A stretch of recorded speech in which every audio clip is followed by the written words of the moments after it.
Hello, sound clear আসছে? Sound clear আসছে নাকি দেখো একটু।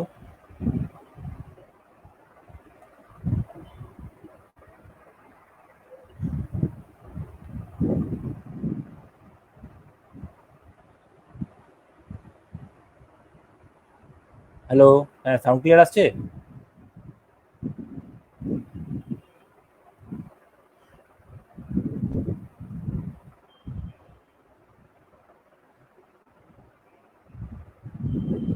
সাউন্ড ক্লিয়ার আসছে নাকি বলো একটু।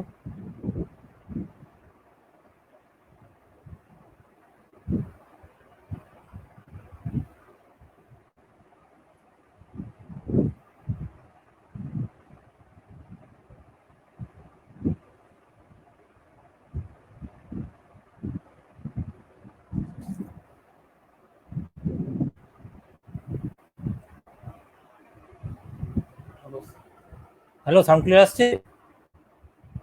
একটু কমেন্ট করে জানাও সাউন্ড শোনা যাচ্ছে কিনা, একটু কমেন্ট করে জানাও সবাই।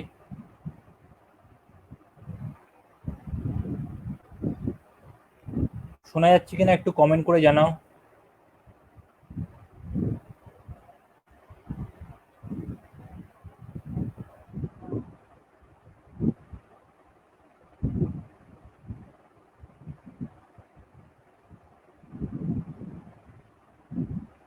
আচ্ছা, শোনা যাচ্ছে কিনা একটু কমেন্ট করে জানাও সবাই যারা আছো।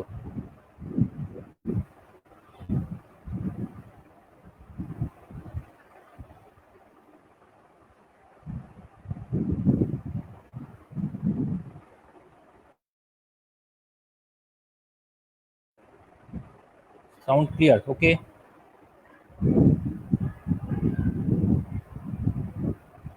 আচ্ছা, সবাই একটু শেয়ার করো ভিডিওগুলো। আমি লাইভটা খুব তাড়াতাড়ি শুরু করে দিচ্ছি, তার আগে একটু শেয়ার করো যাতে সবার কাছে এটা পৌঁছে যায়। কারো কোনো কোয়ারিজ থাকলে যাতে ইনস্ট্যান্ট আমি সেটা সলভ করে দিতে পারি লাইভের মাধ্যমে।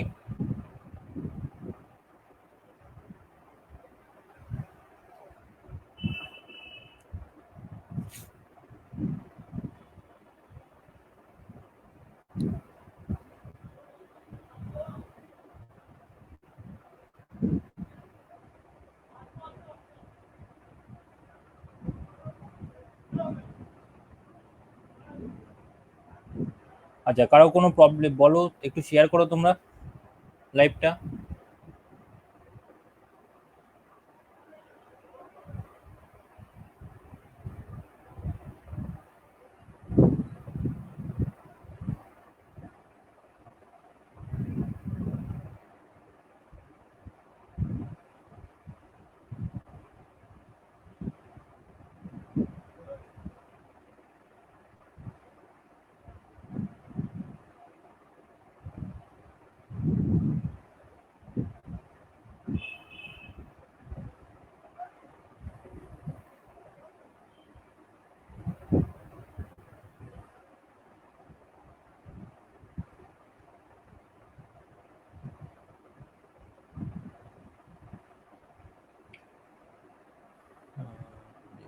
আচ্ছা, ঠিক আছে। তোমরা তো এই কোশ্চেনটা তোমরা সলভ কি করেছিলে না? স্টেপ বাই স্টেপ আমি বলছি।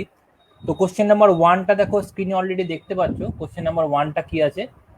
তো একটা দেখো, দুটো রেশিও দিয়েছে, বলছে if A is to B is to C equal to 1:3:2 and C is to D is to E equal to 1:2:3। ঠিক আছে? তো আমাদের কোশ্চেনটা আছে কি, find A is to B is to C is to D is to A, এই পাঁচটা সংখ্যার রেশিও বের করতে হবে। তো আমাদের অ্যান্সারটা কি হবে একটু বলো, যারা করেছো বা ট্রাই করছো যারা, অ্যান্সারটা কি হবে বলো।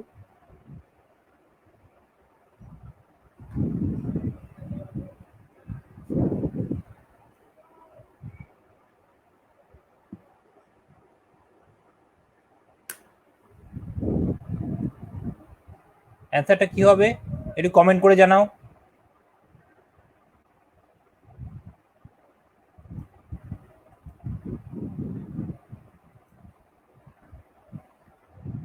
অ্যান্সারটা কমেন্ট করে জানাও, তারপর আমি সলভ করে দিচ্ছি। যেগুলো প্রবলেম হবে ডিসকাস করে দেবো।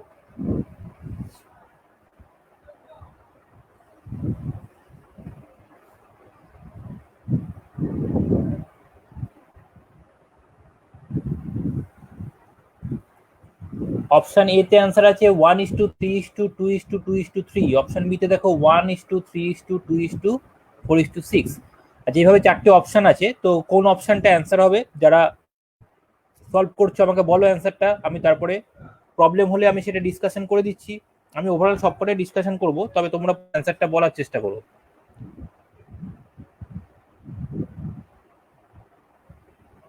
একটু নিজেদের যাচাই করে নাও। অপশন বি, আচ্ছা শুভঙ্কর দাস বলছে অপশন বি। আচ্ছা একদম right answer Shubhankar, option B হবে। তো ঠিক আছে, যারা ধরো অ্যান্সার এখনো দাওনি বা যারা ধরো নতুন আছো, অনেকেই নতুন আছো যারা নতুন এই লাইনে পড়াশোনা করছো, একটু দেখে নাও কিভাবে এই ধরনের প্রবলেম আমরা সলভ করব। ঠিক আছে, তো আমাদের প্রথমে দেখো আমাদের দেওয়া ছিল চেয়েছে কি A:B:C:D:E, তাই তো? এই আমাদের পাঁচটা সংখ্যার রেশিও চেয়েছে। তো আমরা এখানে কি করব, লিখছি A: দেখো B:C:D:E,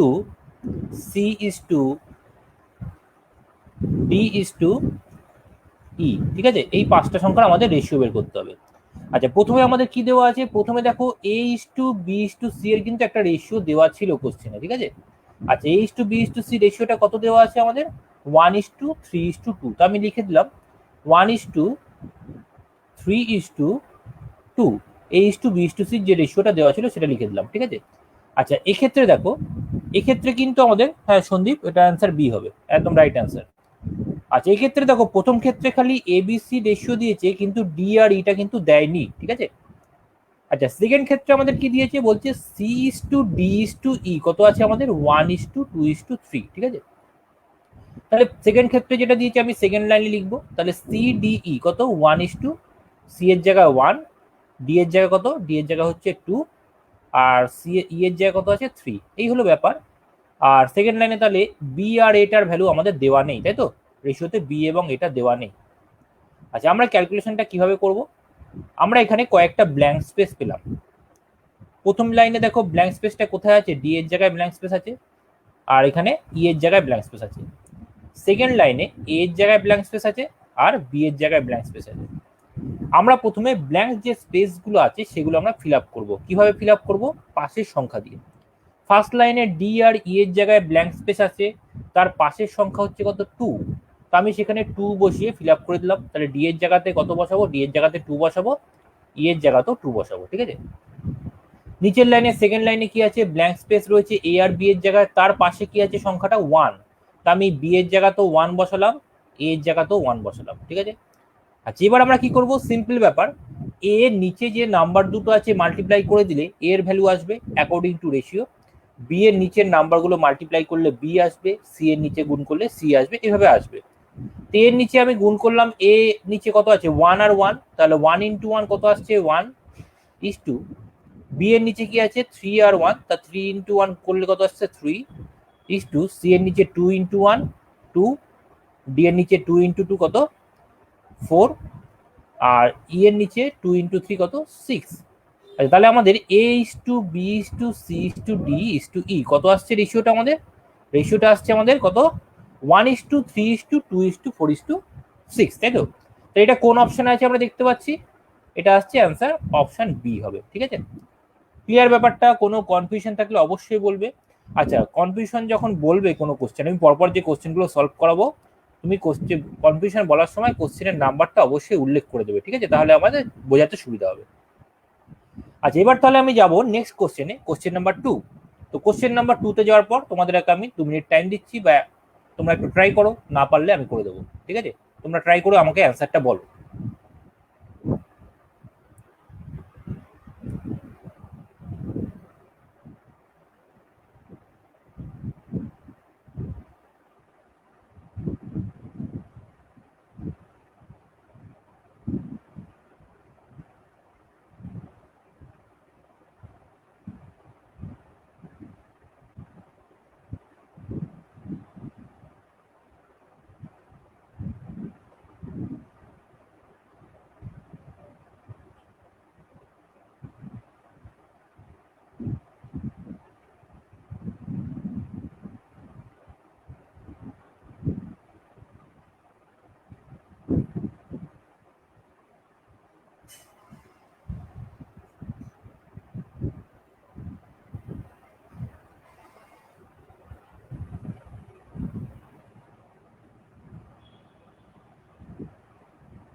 অ্যান্সারটা কি আসছে বলো সবাই একটু ট্রাই করে, তারপরে আমি ডিসকাশন করে দিচ্ছি।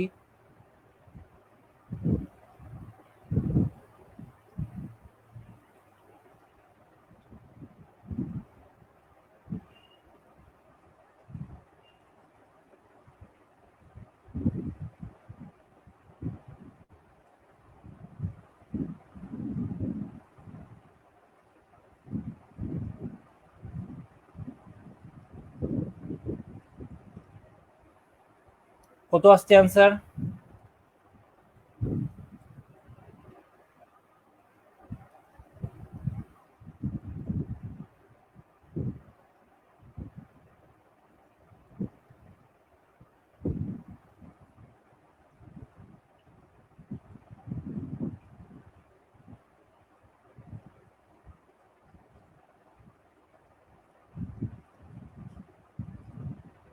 আচ্ছা অ্যান্সার কত আসছে?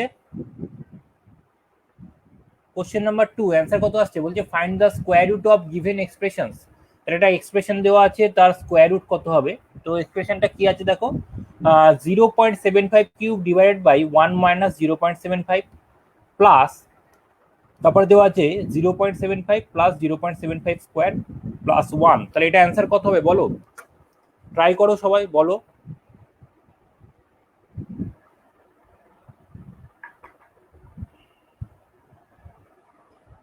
কত আসছে অ্যান্সার?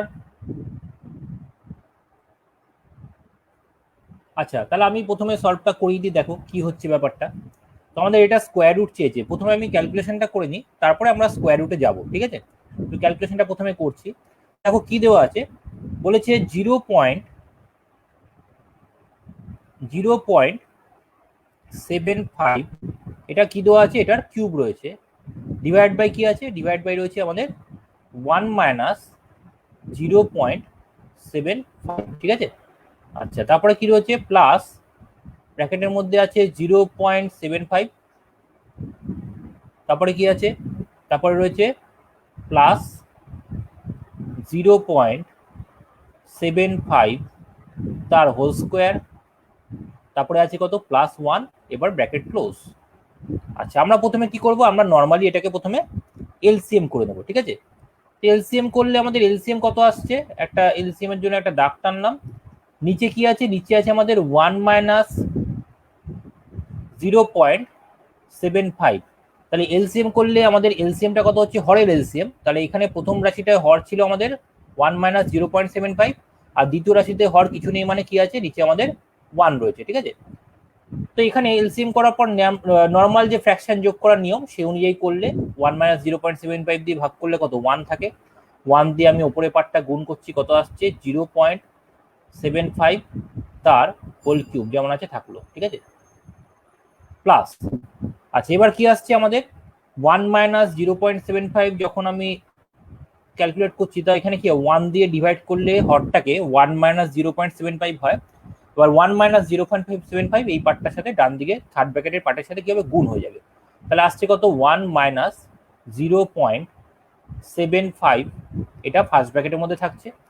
আচ্ছা এবার থার্ড ব্র্যাকেটের পার্টটাকে কি করব আমরা, থার্ড ব্র্যাকেটের পার্টটাকে একটু সাজিয়ে লিখছি। আমাদের 0.75 হোল স্কোয়ার একটা ছিল মিডিলে, ওটাকে আমি আগে লিখলাম, ঠিক আছে। 0.75 মিডিলে ছিল, ওটাকে আগে লিখলাম, প্লাস শুধু 0.75 যেমন ছিল ওটাকে রাখলাম। আচ্ছা ওটা কি করছি, একটা ইনটু 1 লিখছি, কারণ কি ইনটু 1 করলে কোনো সংখ্যার ভ্যালুর কিন্তু কোনো পরিবর্তন হবে না, তাহলে ইনটু 1 করলে ওটা 0.75ই থাকলো। তারপরে প্লাস যে 1 ছিল সেটাকে আমি 1 স্কোয়ার লিখতেই পারি, কারণ 1 স্কোয়ার করলে কত হয়, 1 হয়। এই হলো মেন ব্যাপার।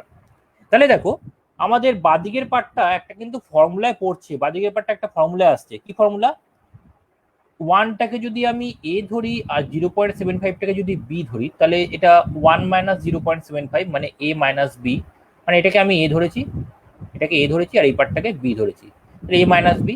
তাহলে এটা কি হয়ে যাবে, 0.75 আছে হোল স্কোয়ার।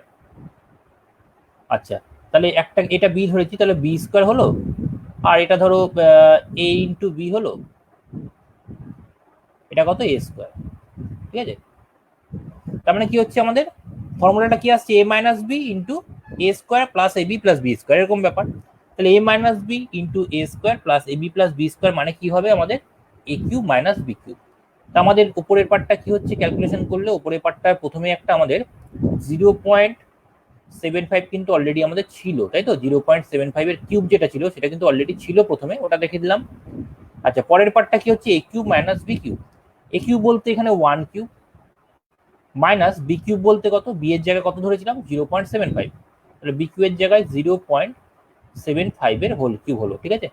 আচ্ছা, ডিভাইড বাই কত আছে, ডিভাইড বাই আমাদের যেমন ছিল ওই পার্টটা বিয়োগ করে দেবো।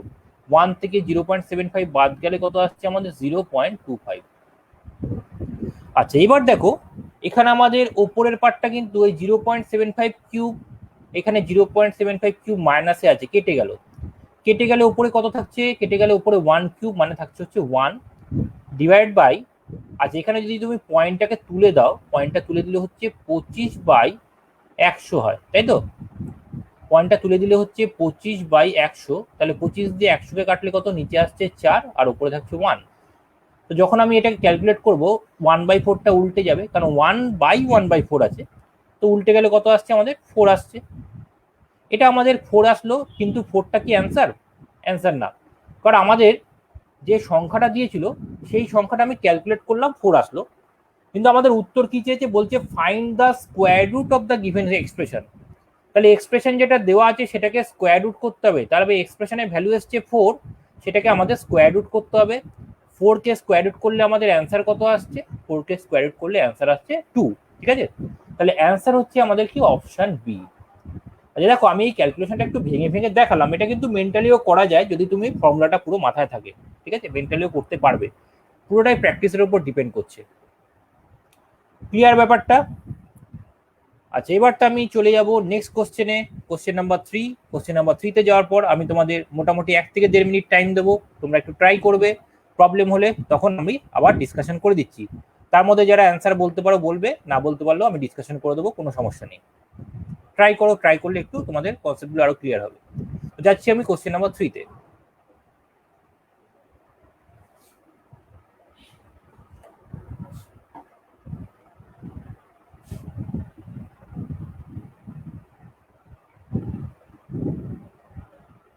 তো দেখো কোশ্চেন নাম্বার 3 কি আছে একটু দেখে নাও সবাই, কত আসছে অ্যান্সার বলো একটু।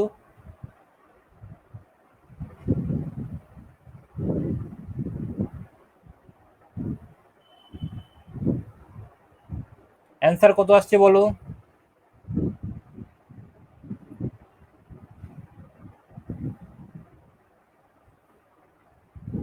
কোশ্চেন নাম্বার 3 এর অ্যান্সার কত হবে?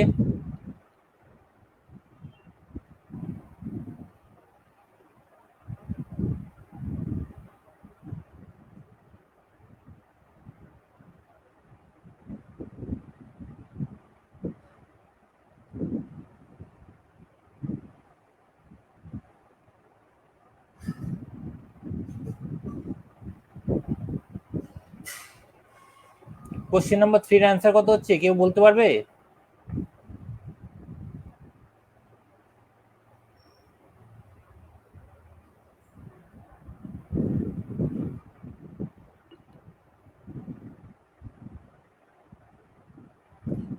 তো কোশ্চেন নাম্বার 3 এর অ্যান্সার কত হবে? আমি কোনো কমেন্ট দেখতে পাচ্ছি না, তো ট্রাই করলে অ্যান্সারটা আশা করি বলতে পারতে। তো বলতে পারছো না মানে ধরে নিচ্ছি তোমার প্রবলেম আছে। যাই হোক, তো আমি এই ব্যাপারটা সলভ করে দিচ্ছি, একটু ভালো করে ব্যাপারটা বুঝবে। তো প্রথমে কিন্তু আমরা এক্স ধরে করবো না, এক্স ধরে করলে কি হয়, এক্স ধরে করলে অনেক ক্যালকুলেটিভ হয়ে যায়, আমরা পার্সেন্টেজে কম্পেয়ার করব। তো কিভাবে কম্পেয়ার করব, বলছি an article is sold at 20% profit. তো বলছে একটা আর্টিকেল, আচ্ছা কি বলছে, উজ্জ্বল রয় বলছে অপশন সি, উজ্জ্বল রয় অপশন সি হবে না অ্যান্সার, ঠিক আছে, অপশন সি হবে না। কেন হবে না দেখো, বুঝতে পারবে তুমি ক্যালকুলেশনটা দেখলেই। বলছে an article is sold at 20% profit, বলছে একটি দ্রব্য 20% প্রফিটে বিক্রি করা হয়েছে, তাই তো। এবার কি বলছে, বলছে it if its cost price and sell price are less by ₹10 and ₹5 respectively. আচ্ছা, যদি কস্ট প্রাইস এবং সেল প্রাইসটা যথাক্রমে 10 টাকা এবং 5 টাকা কমে যায়। আচ্ছা, রেসপেক্টিভলি কথাটা কেন ইউজ করা হচ্ছে, মানে একটা নির্দিষ্ট অর্ডার মেনটেন করার জন্য। তো আমাদের প্রথমে যেটা বলেছে কস্ট প্রাইসটা লেস হবে, প্রথমে বলেছে কস্ট প্রাইসটা, তাহলে কস্ট প্রাইসটা কত টাকা লেস হবে, প্রথমে যেটা আছে মানে কস্ট প্রাইসটা 10 টাকা লেস হবে। তারপরে কি আছে, তারপরে আছে সেল প্রাইসটা। তাহলে সেল প্রাইসটা কত টাকা লেস হবে, সেল প্রাইসটা 5 টাকা লেস হবে, ঠিক আছে। তো বলছে দেন দ্য প্রফিট ইনক্রিজেস বাই 10%, তাহলে প্রফিটটা 10% ইনক্রিজ করে গেল। মানে প্রথমে প্রফিট হচ্ছিল 20%, এখন 10% ইনক্রিজ করে যাবে, তাহলে প্রফিট কত হবে আমাদের 30% হয়ে যাবে, 20 থেকে 10 বাড়লো আরো। বলছে ফাইন্ড দ্য কস্ট প্রাইস। এবার দেখো আমরা এক্স এ যাচ্ছি না, পার্সেন্টেজে কম্পেয়ার করব। তো আমরা প্রথমে ধরে নিচ্ছি, প্রথমে ধরে নেবো কি, প্রথমে আমরা ধরবো যে কস্ট প্রাইসটা হচ্ছে 100, ঠিক আছে। প্রথমে ধরবো কস্ট প্রাইসটা হচ্ছে আমাদের কত, 100%। প্রথমে ধরলাম কস্ট প্রাইসটা হচ্ছে 100%। আচ্ছা, এবার আমাদের প্রথমে প্রফিট ছিল কত, 20% প্রফিট ছিল। তাহলে 20% যদি প্রফিট হয়, তাহলে সেল প্রাইসটা কত আসছে, 120% হচ্ছে সেল প্রাইস, ঠিক আছে। আচ্ছা, এটা কিন্তু পার্সেন্ট, এটা মানে রুপিস না। এবার বললো কস্ট প্রাইসটা 10 টাকা কমেছে, সেল প্রাইসটা 5 টাকা কমেছে। আচ্ছা তোমরা বলো তো একটা জিনিস, কস্ট প্রাইস 10 টাকা কমেছে, সেল প্রাইস 5 টাকা কমেছে, আমরা কস্ট প্রাইসটাকে কি ধরেছিলাম, 100% ধরেছিলাম। আমরা কস্ট প্রাইসটা কিন্তু 100 টাকা ধরছি না, কারণ কস্ট প্রাইস কি 100 টাকা সেটা কিন্তু আমরা জানি না। তাহলে পার্সেন্টেজ মানে 100% ইকুয়ালস টু কত টাকা সেটা কিন্তু আমাদের জানা নেই। ওই জন্যে কস্ট প্রাইসটাকে আমি পার্সেন্টেজে 100% ধরছি, যাই হোক সেটা 100% টোটাল ভ্যালুটা। এবার যখন আমি 10 টাকা বাদ দিতে বলেছে, সিম্পল -10 করে দেবো। এখানে কিন্তু আমি 10 টাকা করবো, 10% করবো না, 10 টাকা বাদ দিয়ে দিলাম। কস্ট প্রাইস ছিল 100%, তার থেকে 10 টাকা বাদ দিলাম। এবার কি বলছে, সেল প্রাইসটা 5 টাকা কমেছে, সেল প্রাইস ছিল 120%, সেখান থেকে 5 টাকা বাদ দিয়ে দিলাম। আচ্ছা, এখন তাহলে আমাদের কস্ট প্রাইসটা কত আসছে, এখন কস্ট প্রাইসটা আসছে 100% -10।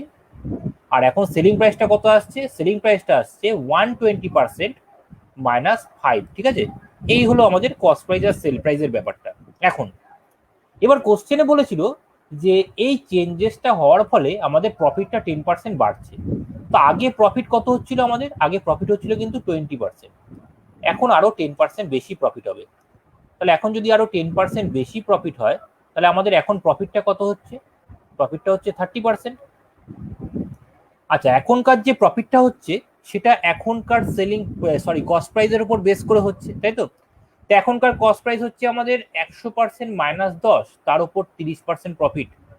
তো 30% যদি প্রফিট হয়, আমাদের সেলিং প্রাইসটা কত হয়ে যাবে, 130% হয়ে যাবে, ঠিক আছে। 30% প্রফিট হলে সেলিং প্রাইসটা কত হয়ে যাবে, 130%। তা আমাদের কস্ট প্রাইসের 130% করলে সেলিং প্রাইস পাবো, কস্ট প্রাইস আছে 100% -10, তার সাথে ইন্টু করলাম 130%, তার মানে কি 130/100। এটা করলে কি আসছে, এখনকার যে সেলিং প্রাইস সেটা আসছে। আচ্ছা, সন্দীপ দাস বলছো অ্যান্সার ডি, হ্যাঁ একদম ঠিক সন্দীপ, অ্যান্সার ডি হবে। তাহলে ইকুয়াল টু হচ্ছে এখনকার সেলিং প্রাইস। তাহলে ব্যাপারটা বোঝো, কস্ট প্রাইস 100% -10, তার 130%, যেহেতু এখন 30% প্রফিট হয়, তার 130% মানে কি, কস্ট প্রাইসের 130% করলে কি হবে, সেলিং প্রাইস হবে, ইকুয়াল টু এখনকার সেলিং প্রাইস কত, 120% -5। সিম্পল ব্যাপার, এই 0 0 কেটে দিলাম, 13 দিয়ে বাদিকের পার্টটাকে আমি মাল্টিপ্লাই করে দিচ্ছি, তাহলে কি হচ্ছে 1300% মাইনাস কত, 130, ঠিক আছে। আচ্ছা, এবার ইকুয়াল টু ছিল, আজ এখানে যে বাই 10টা ছিল, এই বাই 10টা দিয়ে ওপাশে গুণ হবে, কারণ ওদিকে গেলে গুণ হচ্ছে। তাহলে 120%কে 10 দিয়ে গুণ করলে কত হচ্ছে আমাদের, 1200%, মাইনাস 5 × 10 কত হয়ে যাবে, 50, ঠিক আছে। এবার দেখো পার্সেন্টেজ আর রুপিস এই দুটো কিন্তু আলাদা, যেগুলো আমি শুধু 10 5 লিখেছি এগুলো কিন্তু টাকায় আছে, আর পার্সেন্টেজ গুলো এদিকে আছে 1300%, ডান দিকে আছে 1200%, 1200% দিকে আসলে কি হবে, মাইনাস হয়ে যাবে। 1300% -1200% কত আসছে আমাদের, 100% হয়ে যাচ্ছে, ঠিক আছে, 100% হয়ে গেল। আচ্ছা, এবার তাহলে কি হচ্ছে, ইকুয়াল টু 130টা ওপাশে গেলে কি হবে, 130টা ওপাশে গেলে পজিটিভ হয়ে যাচ্ছে, তাহলে 130 -50, তাহলে 130 -50 করলে কত আসছে, 130 -50 করলে হচ্ছে 80। তাহলে কস্ট প্রাইসটা মানেই তো 100%, তার ভ্যালু কত এসছে আমাদের, 80। তাহলে 100% ইকুয়ালস টু 80, তার মানে আমাদের কস্ট প্রাইসটা কত হচ্ছে, 80। তাহলে অ্যান্সার দেখো, অ্যান্সার কি আসছে আমাদের, অ্যান্সার আসছে অপশন ডি। ক্লিয়ার ব্যাপারটা? কোনো প্রবলেম হলে অবশ্যই কিন্তু আমাকে বলবে। এবং দেখো ফেসবুকে কি হয়, আমরা যে ক্লাসটা আমি করাচ্ছি সেটা কিন্তু তোমাদের কাছে কিছুক্ষণ পরে গিয়ে পৌঁছাচ্ছে।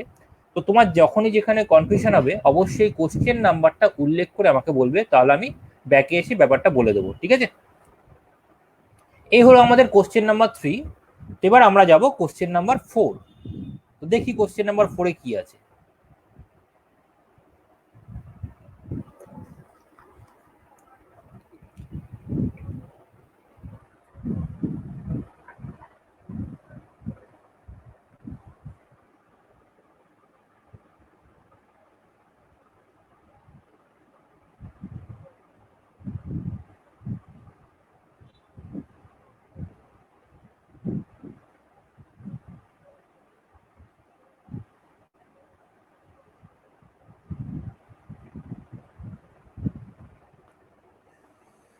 তো দেখো কোশ্চেন নাম্বার 4-এ কি বলেছে। কোশ্চেন নাম্বার 4-এ বলছে a vessel contains mixture of spirit and water, spirit is 18%। তাহলে একটা ভেসেলে স্পিরিট এবং জলের কিছুটা মিক্সচার আছে, সেখানে স্পিরিট কতটা আছে? 18%। আচ্ছা, বলছি 8 litres of the mixture is substituted by water. তো মিক্সচারের 8 লিটার কি হলো? আমরা ওয়াটার দিয়ে সাবস্টিটিউট করে দিলাম, ঠিক আছে? মানে আমি 8 লিটার মিশ্রণ তুলবো, আর 8 লিটার মিশ্রণ তুলে আমি কি করব? তার মধ্যে 8 লিটার জল মেশাবো, কারণ মিশ্রণ তুলে সাবস্টিটিউট করতে বলেছে জল দিয়ে। বলছি if the present percentage of spirit is 15%। বর্তমানে স্পিরিট কতটা আছে? বর্তমানে স্পিরিট রয়েছে 15%, ঠিক আছে? বর্তমানে স্পিরিট রয়েছে 15%। এবার হচ্ছে then find the quantity of the mixture in the vessel. তাহলে এখন ভেসেলে কতটা মিক্সচার আছে সেই কোয়ান্টিটিটা আমাদের ফাইন্ড করতে হবে। তো এই ধরনের অঙ্ক কি করবে? এই সাবস্টিটিউটের যে অঙ্কগুলো দিচ্ছে, তুমি একটা জিনিস বুঝবে এখানে, যে তুমি যে পার্টটা মিক্সচারটা তুলছো তার পরিবর্তে কোনটা মেশাচ্ছ, এবার কোন পার্টটার পরিমাণ কমে যাচ্ছে সেটা তোমাদের খেয়াল রাখতে হবে। তো আমাদের মেন ঘটনাটা কি হলো একটু আলোচনা করি। তো প্রথমে একটা মিশ্রণ ছিল যেখানে 18% স্পিরিট ছিল, বাকিটা কি ছিল? ওয়াটার ছিল, বাকি পার্সেন্টেজটা। সেই মিক্সচার থেকে আমি 8 লিটার তুলে নিলাম, 8 লিটার তুলে তার জায়গায় তাহলে 8 লিটার জল মেশালাম। তো একটা জিনিস ভাবো, যখন আমি মিক্সচার থেকে 8 লিটার মিশ্রণ তুলছি তখন আমাদের কিন্তু স্পিরিটও উঠছে এবং জলও উঠছে, দুটোই উঠছে, ঠিক আছে? আর মেশানোর সময় যখন মেশাচ্ছি তখন আমাদের কি আসছে? শুধু কিন্তু জল আসছে, মানে আমাদের স্পিরিটের পরিমাণটা কিন্তু কমে যাচ্ছে। তাহলে স্পিরিটের পরিমাণের উপরে কিন্তু আমাদের মিক্সচারের রেশিওটা ডিপেন্ড করবে। যার পরিমাণটা কিন্তু কমে গেল, মানে ওঠানোর সময় স্পিরিট আর জল দুটোই আসলো, ব্যাক করার সময় খালি জল আসলো, মানে স্পিরিটের পরিমাণটা ওয়ান টাইম চেঞ্জ হলো, খালি উঠে গেল, ব্যাক করে কিন্তু আসলো না। ওয়াটারের পরিমাণটা দুবার চেঞ্জ হলো, একবার উঠলো একবার আসলো। স্পিরিটের পরিমাণ যেহেতু চলে গেছে আর আসেনি, মানে স্পিরিটটা কমে গেল, জলের পরিমাণটা কিন্তু বেড়ে গেল। তো আমরা কোনটা দিয়ে চেক করব? যেই পার্টটা আর আমাদের ব্যাক করে আসছে না, ঠিক আছে, সেটা দিয়ে আমি চেক করব। তো আমাদের প্রথমে দেখো স্পিরিটের পার্সেন্টেজ গুলো দেওয়া ছিল। প্রথমে মিক্সচারের স্পিরিট ছিল আমাদের কত? মিক্সচারের স্পিরিট ছিল 18%, আর চেঞ্জ হওয়ার পর স্পিরিটটা কত হয়ে গেল? 15%, ঠিক আছে? এই যে স্পিরিটের পরিমাণ দিয়ে আমি চেক করব, কেন? কারণ হচ্ছে স্পিরিটের পরিমাণটাই আমাদের কমে যাবে, ব্যাক করে আসেনি। তাহলে স্পিরিটের পরিমাণের উপর বেস করে আমি বলতে পারবো যে আমার কতটা সাবস্টিটিউট করা হয়েছে। তো আমাদের জাস্ট স্পিরিটের যে পরিমাণগুলো সেটা রেশিও করে দিচ্ছি। তো রেশিও করলে আসছে কত? পার্সেন্টেজ কেটে যাবে 18 আর 15, 3 দিয়ে কাটলে হচ্ছে 6:5, ঠিক আছে? এই হলো ব্যাপার। আচ্ছা, আগে তাহলে 6 অংশের মধ্যে স্পিরিট ছিল, এখন 5 অংশের মধ্যে স্পিরিট আছে, তাই না? আগে 6 অংশের মধ্যে স্পিরিট ছিল, এখন 5 অংশের মধ্যে স্পিরিট আছে, এভাবে ধরে নেব। তাহলে আমাদের চেঞ্জ হয়ে গেল কতটা? কমে গেল কতটা? 1 অংশ।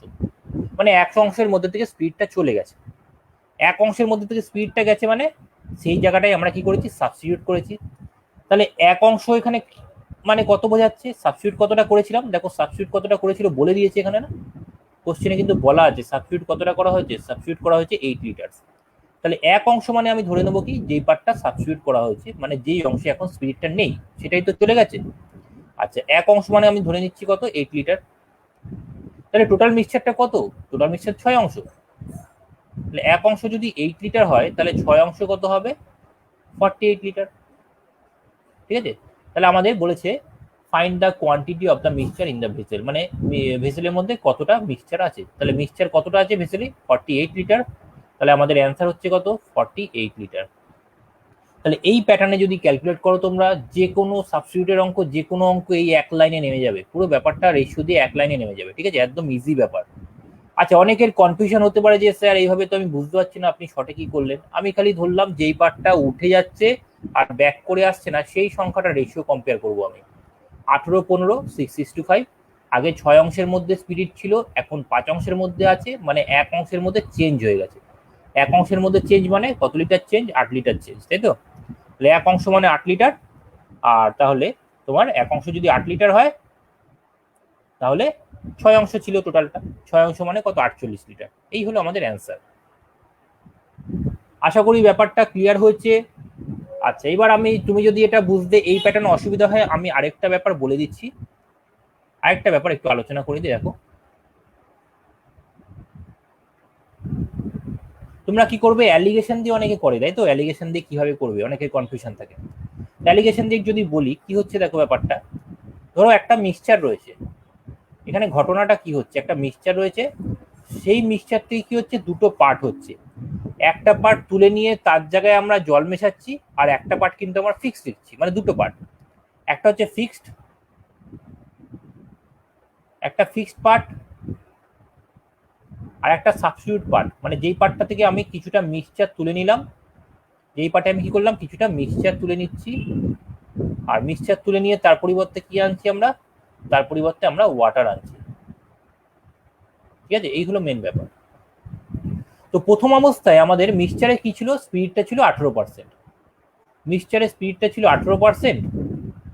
এবার আমাদের বলছে কিছুটা মিক্সচার তুলে জল মেশাচ্ছি, দেখো দুটো পার্ট হয়েছে। তোমার কাছে একটা বোতল আছে, বোতলের মধ্যে 2 লিটার ধরো মিক্সচার, মানে কিছু একটা তরলের মিক্সচার আছে, ধরো দুধ আর জল মেশানো আছে একটা বোতলের মধ্যে।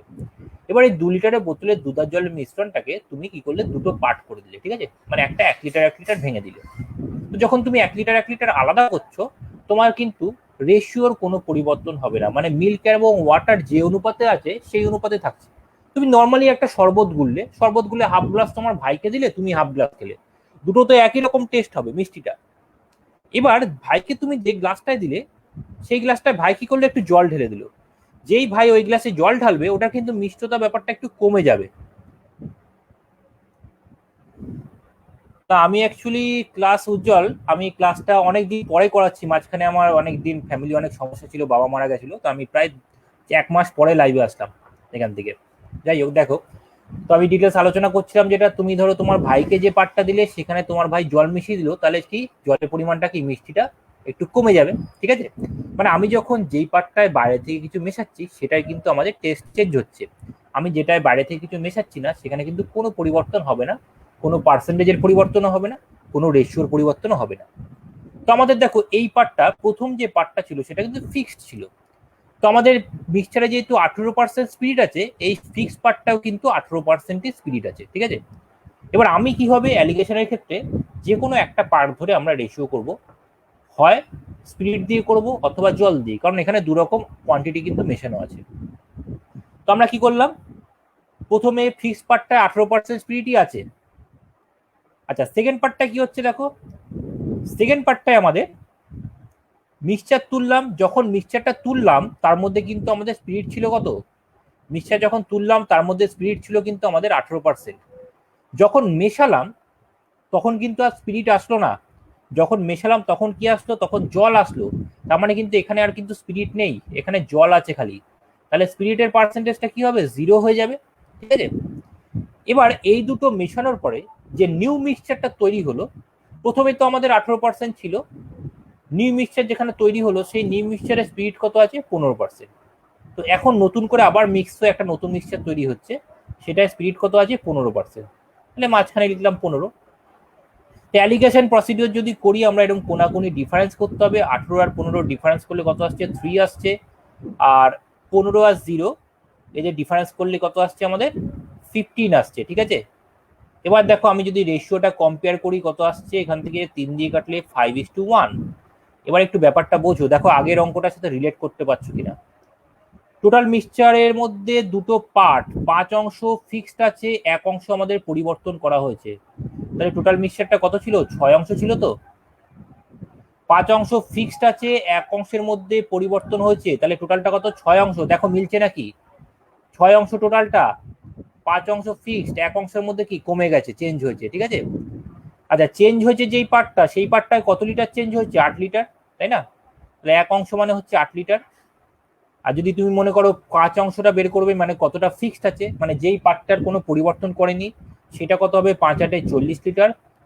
এখন কোশ্চেনে কি চেয়েছে, বলছে টোটালটা কত ছিল, তাহলে টোটালটা তো চেঞ্জ হবে না, কারণ আমি 8 লিটার তুললাম, আবার তো 8 লিটার মিশিয়ে দিলাম, তাহলে টোটালটা কি 6 ছিল, 6 থাকলো, তাহলে 6 8 কি হবে 48 লিটার, তাহলে টোটাল পরিমাণটা কি আসছে আমাদের 48 লিটার। এটা গেল আমাদের অ্যালিগেশন প্রসেস, ঠিক আছে। আরো অনেক প্রসেস, আর একটা প্রসেসও আছে, তো এত প্রসেস একটা অঙ্কে দেখালে মাথা খারাপ হয়ে যাবে, অত ভেবে লাভ নেই। আমি সিম্পল যেটা করবে, আমি যে ফার্স্ট যে প্রসেসটা দেখালাম ওটা দিয়ে একদম ইজিলি ক্যালকুলেট করতে পারবে, ঠিক আছে। তো এই হলো 4 নম্বর অঙ্ক আমাদের। এবার আমরা তাহলে কোশ্চেন নাম্বার 5-এ যাব। আর সবাই পারলে একটু শেয়ার করো, যাতে আরো বিভিন্ন মানুষের কাছে পৌঁছে যায় ব্যাপারটা, যাতে তাদের কাছে এই যে প্রবলেমগুলো আছে, এই ধরনের প্রবলেম করতে দেখেছি অনেকে ভুল করে, এই যে সাবস্টিটিউট ব্যাপারটা, তো এগুলো অনেক ইজি মেথডে আমি অঙ্কগুলো শেখানোর চেষ্টা করব, আশা করি সবার ক্ষেত্রে এটা হেল্পফুল হবে, ঠিক আছে। তো নেক্সট যাচ্ছি আমি কোশ্চেন নাম্বার 5-এ।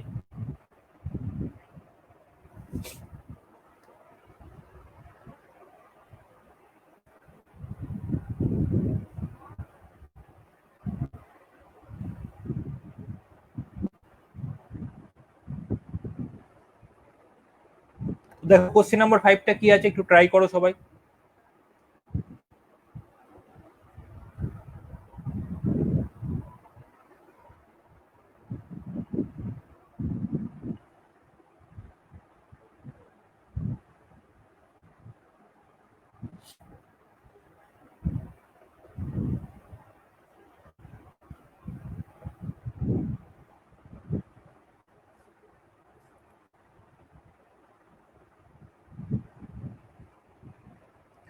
আমি আজকে এমন এমন কিছু অঙ্ক করাবো যেগুলোতে সবার অনেকের অনেক কনফিউশন থাকে, যে প্যাটার্ন গুলোতে, সেইগুলো নিয়ে আমি আজকে আলোচনা করছি, যাতে কনফিউশনটা পুরোপুরি ক্লিয়ার করতে পারি। মানে পুরোপুরি ক্লিয়ার হবে কি হবে না সেটা ডিপেন্ড করছে তোমাদের কনসেন্ট্রেশন লেভেলের উপর। তোমরা যদি কনসেন্ট্রেশন দিয়ে ক্লাসটা করো, আশা করি আমি যে ব্যাপারগুলো বলছি সেগুলো যদি ঠিকঠাক শোনো মন দিয়ে, আশা করি কনসেপ্ট ক্লিয়ার হয়ে যাবে। আজ পর্যন্ত যাদের যাদের করিয়েছি ক্লিয়ার হয়েছে, তোমাদেরও হবে, এই নিয়ে কোনো দ্বিধা নেই। কিন্তু তোমাদের ফুল কনসেন্ট্রেশন নিয়ে ক্লাসটা করতে হবে, ঠিক আছে। তো দেখো কোশ্চেন নাম্বার 5-এ কি বলেছে, কোশ্চেন নাম্বার 5-এ বলছে two pipes A and B can fill a tank in 20 minutes and 30 minutes respectively. তাহলে দুটো পাইপ এ আর বি একটা ট্যাঙ্কে ফিল আপ করছে কত, একটা 20 মিনিটে ভর্তি করছে, একটা 30 মিনিটে ভর্তি করছে। বলছে while pipe C can empty it in 15 minutes, যেখানে পাইপ সি এটাকে খালি করছে কতক্ষণে, পাইপ সি খালি করছে হচ্ছে 15 মিনিটে, ঠিক আছে।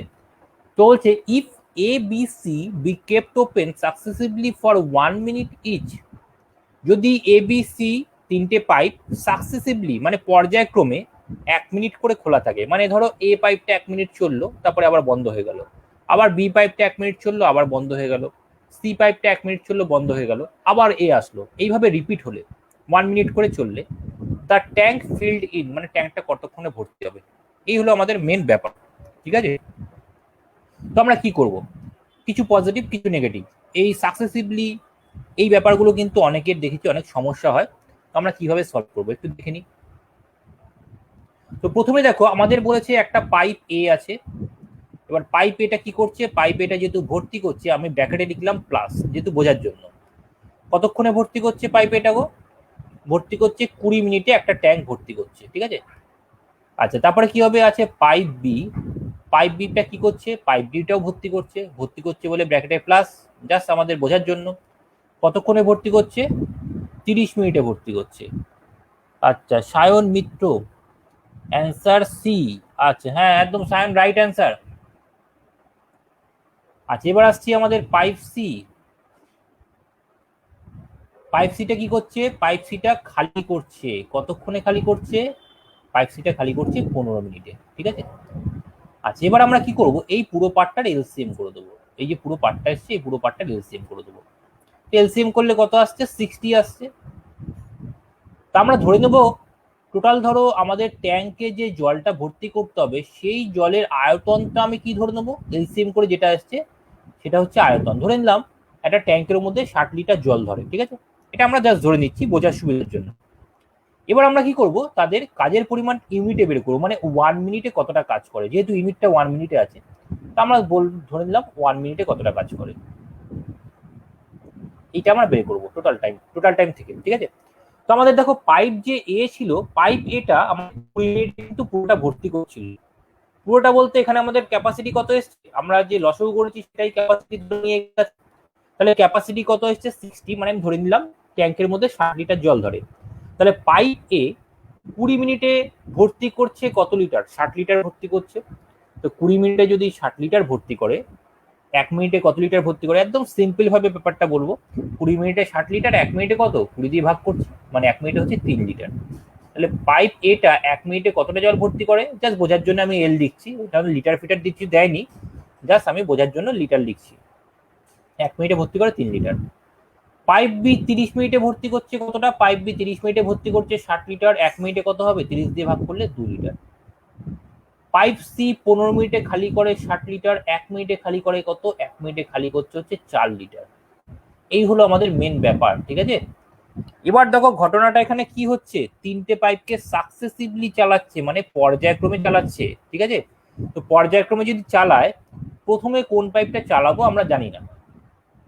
তুমি একটা জিনিস ভাবো, প্রথমে যদি আমরা পাইপ এটাকে চালাই, তার মানে আমাদের কি হবে, 3 লিটার ভর্তি হবে।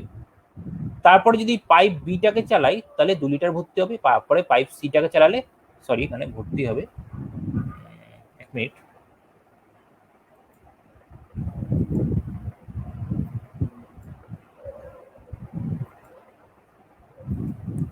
তারপরে আমরা কি করছি, পাইপ সিটাকে যদি চালাই তখন কি হবে, আমাদের খালি হয়ে যাবে। তাহলে পাইপ সিটাকে চালালে কি হচ্ছে, আমাদের খালি হয়ে যাচ্ছে, মানে যেহেতু খালি হচ্ছে তাহলে কি করলাম, -4। এই পার্টটা ক্যালকুলেট করলে দেখো ভ্যালুটা কি আসছে, +1 আসছে, ঠিক আছে। আমাদের ভর্তি না করে, কারণ প্রথমে যে ট্যাঙ্কটা রয়েছে সেটা তো আমাদের খালি অবস্থায় রয়েছে, আমরা প্রথমে যদি ভর্তি না করি তাহলে তো খালি করতে পারবো না। যেমন ধরো তুমি যদি এইভাবে করতে যাও, মানে প্রথমে যদি তুমি সেকেন্ড পাইপটাকে চালাও, জাস্ট লজিক্যালি ব্যাপারটা আলোচনা করছি, প্রথমে সেকেন্ড পাইপটা চালাও, তারপরে যদি থার্ড পাইপটা চালাও, তাহলে কি হচ্ছে, আমাদের দেখো -2 চলে আসছে, তাই না। এবার দেখো তোমার তাহলে কি, খালি অংশ থেকে আরো খালি তো করতে পারবো না, আমাদের জলের পরিমাণ তো নেগেটিভ হবে না, পজিটিভ রাখতে হবে, অথবা 0 হতে পারে। তো আমি প্রথমে যদি ফার্স্ট পাইপটা চালাই কিন্তু অসুবিধা নেই, আমাদের প্রথমে সেকেন্ড পাইপটা চালালে প্রবলেম। আমি ভরলাম 2 অংশ, খালি করব 4 অংশ, সেটা কি পসিবল, পসিবল না। আর থার্ড পাইপটা প্রথমে চালানোর কোনো প্রশ্নই ওঠে না, প্রথমে নেগেটিভ দিয়ে আমি শুরু করতেই পারবো না, খালি পাইপ রয়েছে। যদি ভর্তি করা থাকতো ট্যাঙ্কটা তাহলে আমি নেগেটিভ দিয়ে শুরু করতে পারতাম। তো আমাদের প্রসিডিউরটা কি হচ্ছে, প্রসিডিউরটা হচ্ছে আমাদের এমনিও বলে দিয়েছিল কোশ্চেনে এবিসি কেপ্ট ওপেন, তাও আমি জাস্ট লজিকটা ক্লিয়ার করার জন্য বললাম, কারণ এটা আমাদের কাজে লাগবে। এবিসি কিভাবে চালাচ্ছি, এবিসিটা চালাচ্ছি আমি প্রথমে এ চালাচ্ছি, তারপরে বি চালাচ্ছি, তারপরে সি চালাচ্ছি, আবার ব্যাক করে আবার এতে আসছি, এইভাবে চলছে। তাহলে এ যদি প্রথমে চালাই, এ ভর্তি করবে 3 অংশ, তারপরে যদি বি চালায় বি ভর্তি করবে 2 অংশ, তারপরে সি চালালে সি খালি করছে করো 4 অংশ। তার মানে এখানে আমাদের ক্যালকুলেট করলে কত আসছে, 1 অংশ আসছে। আচ্ছা 1 অংশ কি ভর্তি হচ্ছে আমাদের, তাহলে আমরা কি লিখবো, বোঝার জন্য লিখে নিচ্ছি, তাহলে 1 পার্ট ফিল্ড ইন, আচ্ছা কত মিনিটে হবে। দেখো আমাদের কিন্তু পাইপগুলো সবকটা একসাথে চালায়নি, অল্টারনেট করে চালিয়েছি, মানে প্রথমে এ, তারপরে বি, তারপরে সি, প্রত্যেকটা 1 মিনিট করে। তাহলে এ 1 মিনিট চললো, বি 1 মিনিট চললো, সি 1 মিনিট চললো, তাহলে তিনটে পাইপ চললো কতক্ষণ, 3 মিনিট, তাই না।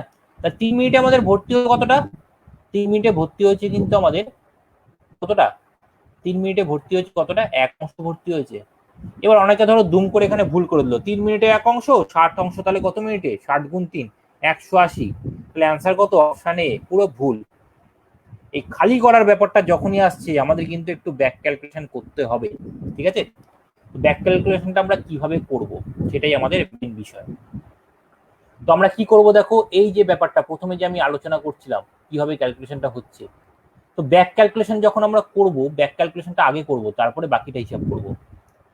তো আমি যদি প্রথমে একদম লাস্টে আমি শেষ করব কিভাবে, স্টার্টিং এর সময় যেহেতু আমাদের খালি করার পাইপ দিয়ে আমি শুরু করতে পারবো না, শেষ করার সময়ও কিন্তু আমরা খালি করার পাইপ দিয়ে শেষ করতে পারবো না, কারণ খালি করার পাইপটা যদি লাস্টে চালাই আমাদের কিন্তু ট্যাঙ্কটা কিছুটা খালি অবস্থায় থেকে যাবে, কিন্তু আমাদের এখানে কি বলেছে, ট্যাঙ্কটাকে কমপ্লিটলি ভর্তি করতে, ঠিক আছে। তাহলে শেষে কিন্তু আমরা মাইনাসের পার্টটা চালাতে পারবো না, তাহলে -4টা কিন্তু আমাদের শেষে চলবে না, -4টা আমাদের শেষে চলবে না। তাহলে শেষে কোনটা চলতে পারে, শেষে কি চলতে পারে, আচ্ছা, শেষে +2টা চলতে পারে। +2টা যদি শেষে চলে মানে সেকেন্ড পাইপটা, তার আগে কোনটা চলেছে? তার আগে চলেছে +3 মানে ফার্স্ট পাইপটা। তাহলে এটা ক্যালকুলেট করলে কত হচ্ছে আমাদের? +5 হচ্ছে, তাই না? আর তার আগে ছিল -4, তাহলে +5 -4 মানে +1 মানে পজিটিভই আসছে, সমস্যা নেই। আচ্ছা, তুমি যদি ফার্স্ট পাইপটাকে লাস্টে চালাও, সবার লাস্টে চললো ফার্স্ট পাইপ মানে +3, তার আগে চলেছে কিন্তু খালি করার পাইপ -4, তাহলে দেখো এখানে নেগেটিভ চলে আসছে, তাই না? তাহলে একমাত্র পজিটিভ কোনটায় আসছে? এক্ষেত্রে আসছে। তার মানে আমাদের লাস্টের 2 মিনিটে কি চলেছে? লাস্টের 2 মিনিটে কি চলেছে? একটা হচ্ছে +2, একটা হচ্ছে +3, তাই না? লাস্ট 2 মিনিটের কাজটা আমরা দেখে নেব।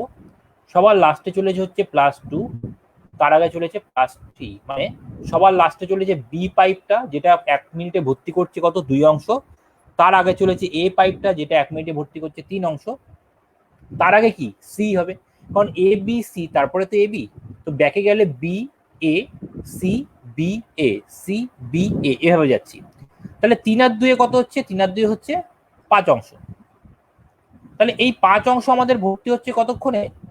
5 পার্ট ফিল্ড হচ্ছে কতক্ষণে? এটা কিন্তু 2 মিনিটে হলো। 5 পার্ট ফিল্ড হলো 2 মিনিটে।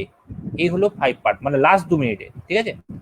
আচ্ছা, 5 অংশ যদি ভর্তি হয়ে যেয়ে থাকে, তাহলে বাকি থাকছে কত? আমাদের 60 অংশের মধ্যে 5 অংশ ভর্তি হয়ে গেছে, তাহলে বাকি কত? 55 অংশ। এই 55 অংশ তাহলে কি হবে? এই অর্ডারে ফিল আপ হচ্ছে। কেন বলতো? বি, তার আগে এ, তাহলে এটা ছিল বি, তাহলে 2 হচ্ছে বি এর জন্য, তার আগে কি? 3টা হচ্ছে এ এর জন্য, তার আগে তাহলে কি হবে? তার আগে সি হবে, তার আগে আবার বি হবে, তার আগে আবার এ হবে। তাহলে এইভাবে কিন্তু আমাদের ব্যাপারটা চলছে, তাই তো? তাহলে এই ব্যাপারটা রিপিট হচ্ছে এইভাবে, তাহলে বাকিটা আমাদের রিপিট হবে। এইভাবে যদি রিপিট করি, এইভাবে যখন আমরা পরপর এবিসি চালাই, তখন কিন্তু আমাদের এক অংশ ভর্তি হয় কতক্ষণে? এক অংশ ভর্তি হয় 3 মিনিটে। তো আমাদের এইভাবে কত অংশ ভর্তি করতে হবে? এইভাবে আমাদের ভর্তি করতে হবে কত অংশ? 55 অংশ। তাহলে এক অংশ যদি আমাদের 3 মিনিটে ভর্তি হয়, তাহলে 55 অংশ কত মিনিটে ভর্তি হবে? 55 গুণ 3, তাহলে 55 গুণ 3 করলে কত আসছে? 165 মিনিট। তাহলে মেন ব্যাপারটা কি দাঁড়ালো? আমাদের লাস্টের 2 মিনিটে ভর্তি হয়েছে 3 আর 2, তার আগে কি ওই অল্টারনেট করে যেটা ভর্তি হয়েছে সেটা কত? আমাদের 165 মিনিট লেগেছে। তাহলে টোটাল টাইমটা আমি অ্যাড করে দেবো 165 মিনিট প্লাস 2 মিনিট, তাহলে অ্যাড করলে কত আসছে আমাদের? 167 মিনিট। তাহলে টোটাল আমাদের কত সময় লেগেছে? 167 মিনিটে পুরো পার্টটা আমাদের কি হয়েছে? ভর্তি হয়ে গেছে, ঠিক আছে? তাহলে অ্যান্সার হচ্ছে আমাদের 167 মিনিট, তার মানে অপশন সি। তো এই অঙ্কটা কিন্তু বেশ টাফ অঙ্ক। এটা যদি একটু কনসেপ্ট ক্লিয়ার না করে, আচ্ছা আচ্ছা ছেলে কিন্তু করতে পারবে না, খুব প্র্যাকটিস না থাকলে, ঠিক আছে? আচ্ছা, এবার আমি যাব কোশ্চেন নাম্বার 6-এ।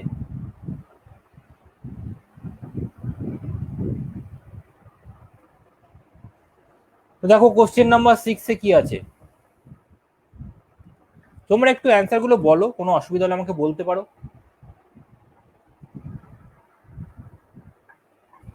কোশ্চেন নাম্বার 6 কি আছে দেখো। কোশ্চেন নাম্বার 6-এ কি আছে? বলছে the difference of 2 3 digit numbers, দুটি 3 অঙ্কের সংখ্যার ডিফারেন্স কত? 729। দুটি 3 অঙ্কের সংখ্যার ডিফারেন্স হচ্ছে 729, অ্যান্ড দেয়ার এইচসিএফ ইজ 81, এবং তাদের এইচসিএফ মানে কি? গসাগু হচ্ছে 81। ফাইন্ড দ্য নাম্বারস, তাহলে নাম্বার দুটো আমাদের কি কি? এটা বোঝার জন্য আমি একটা প্রথমে এক্সাম্পলে যাই, তারপরে ব্যাপারটা বুঝবো। তো প্রথমে যা বলছে আমাদের দুটো 3 অঙ্কের সংখ্যা, তাই তো? আচ্ছা, আমি একটা এক্সাম্পল জাস্ট দিচ্ছি। দেখো বলছে, ধরে নিলাম আমাদের 25 আর ধরো আমাদের 15, এই দুটো সংখ্যা আমি কি করব? এইচসিএফ আকারে ভাঙবো। তা আমি যদি 5 দিয়ে এইচসিএফ করি, তাহলে 5 এইচসিএফ হচ্ছে আমাদের, এখানে থাকছে কত? 5, এখানে কত থাকছে আমাদের? 3, তাই তো?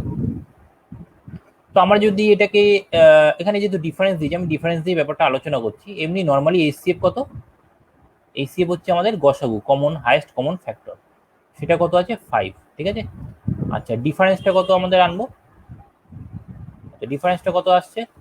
ডিফারেন্সটা আসছে আমাদের এখানে 5 ইন্টু 5 মাইনাস 3। দেখো এটা লেখা যায় কিনা। 5 ইন্টু 5 মাইনাস 3, তুমি নর্মালি কি করে 25 মাইনাস 15 ডিফারেন্স করলে 10 হয়, তাই তো? আমি কিন্তু ওটা লিখলাম না, আমি কি লিখলাম? 5 ইন্টু 5 মাইনাস 3, মানে এইচসিএফ পার্টটাকে কমন রেখে করলাম। এইচসিএফ পার্টটা কত? 5, আর এখানে কি কি আছে 5 আর 3, তাই তো? তাহলে এসসিএফ পার্টটা 5 কমন, আর ব্র্যাকেটে কি রাখলাম 5 - 3। তাহলে 5 - 3 করলে কত আসবে? 2 আসবে। 2 × 5 কত আসছে? 10। তো একটা জিনিস খেয়াল করো, এইচসিএফ মানে হচ্ছে হাইয়েস্ট কমন ফ্যাক্টর। ধরো কোনো নাম্বার থেকে যখন এইচসিএফটা কমন চলে যাবে, তখন আমাদের সেই নাম্বারের মধ্যে আর কমন কিছু থাকবে না। তখন সেখানে তাহলে যে নাম্বারগুলো থাকবে সেগুলো কি হয়ে যাবে? তাদের মধ্যে কোনো কমন নাম্বার থাকছে না। তাহলে যেহেতু তাদের মধ্যে কোনো কমন নাম্বার থাকছে না, সেই নাম্বারগুলো কি হলো? পরস্পরের মৌলিক সংখ্যা বা কো প্রাইম নাম্বার। ঠিক আছে? তো পরস্পর মৌলিক সংখ্যা মানে কি? যেই সংখ্যাকে 1 এবং সে নাম্বার ছাড়া অন্য কোনো নাম্বার দিয়ে ডিভাইড করা যায় না। তাহলে পরস্পরের মৌলিক সংখ্যা কাকে বলবো? যেই সংখ্যাগুলোর মধ্যে কোনো কিছুই কমন নেই, তাদের হচ্ছে পরস্পর মৌলিক সংখ্যা বলবো। ঠিক আছে? তো সেই দুটো সংখ্যা কিন্তু আমাদের মৌলিকও হতে পারে, দুটো সংখ্যা যৌগিকও হতে পারে। তাদের মধ্যে যদি কমন কিছু না পাও, তার মানে এইচসিএফটা কত? 1 হয়। সেক্ষেত্রে তাদেরকে আমরা পরস্পর মৌলিক সংখ্যা বলবো। তো আমাদের দুটো সংখ্যার যোগফলকে যখন আমি এইচসিএফ দিয়ে ডিভাইড করব, তাহলে কো প্রাইম ফ্যাক্টরের যোগফল আকারে ভাঙবে। বিয়োগফলকে যদি এইচসিএফ দিয়ে ডিভাইড করি, কো প্রাইম ফ্যাক্টরের বিয়োগফল থাকবে, তাই না? এখানে যদি বিয়োগফল ছিল, তাহলে দেখো বিয়োগফলটাকে আমি এইচসিএফ দিয়ে ডিভাইড করলে কো প্রাইম ফ্যাক্টরের বিয়োগফল আসবে। দেখো বিয়োগফল এইচসিএফ দিয়ে ডিভাইড করছি আমি, 25 আর 15, তাই না? তাহলে 5 - 3 2, 2 × 5 কত হয়ে গেল? 10 হয়ে গেল। এই ব্যাপারটাই আমরা অ্যাপ্লাই করব। তো আমাদের কি হচ্ছে, আমরা ডিফারেন্সটাকে যখন এইচসিএফ দিয়ে ডিভাইড করে দেবো, আমাদের কি হবে? কো প্রাইম ফ্যাক্টরগুলোর ডিফারেন্স আসবে। তো ডিফারেন্সকে আমরা কি করছি? এইচসিএফ দিয়ে ডিভাইড করছি। ডিফারেন্স বাই কি করলাম? এইচসিএফ করলাম।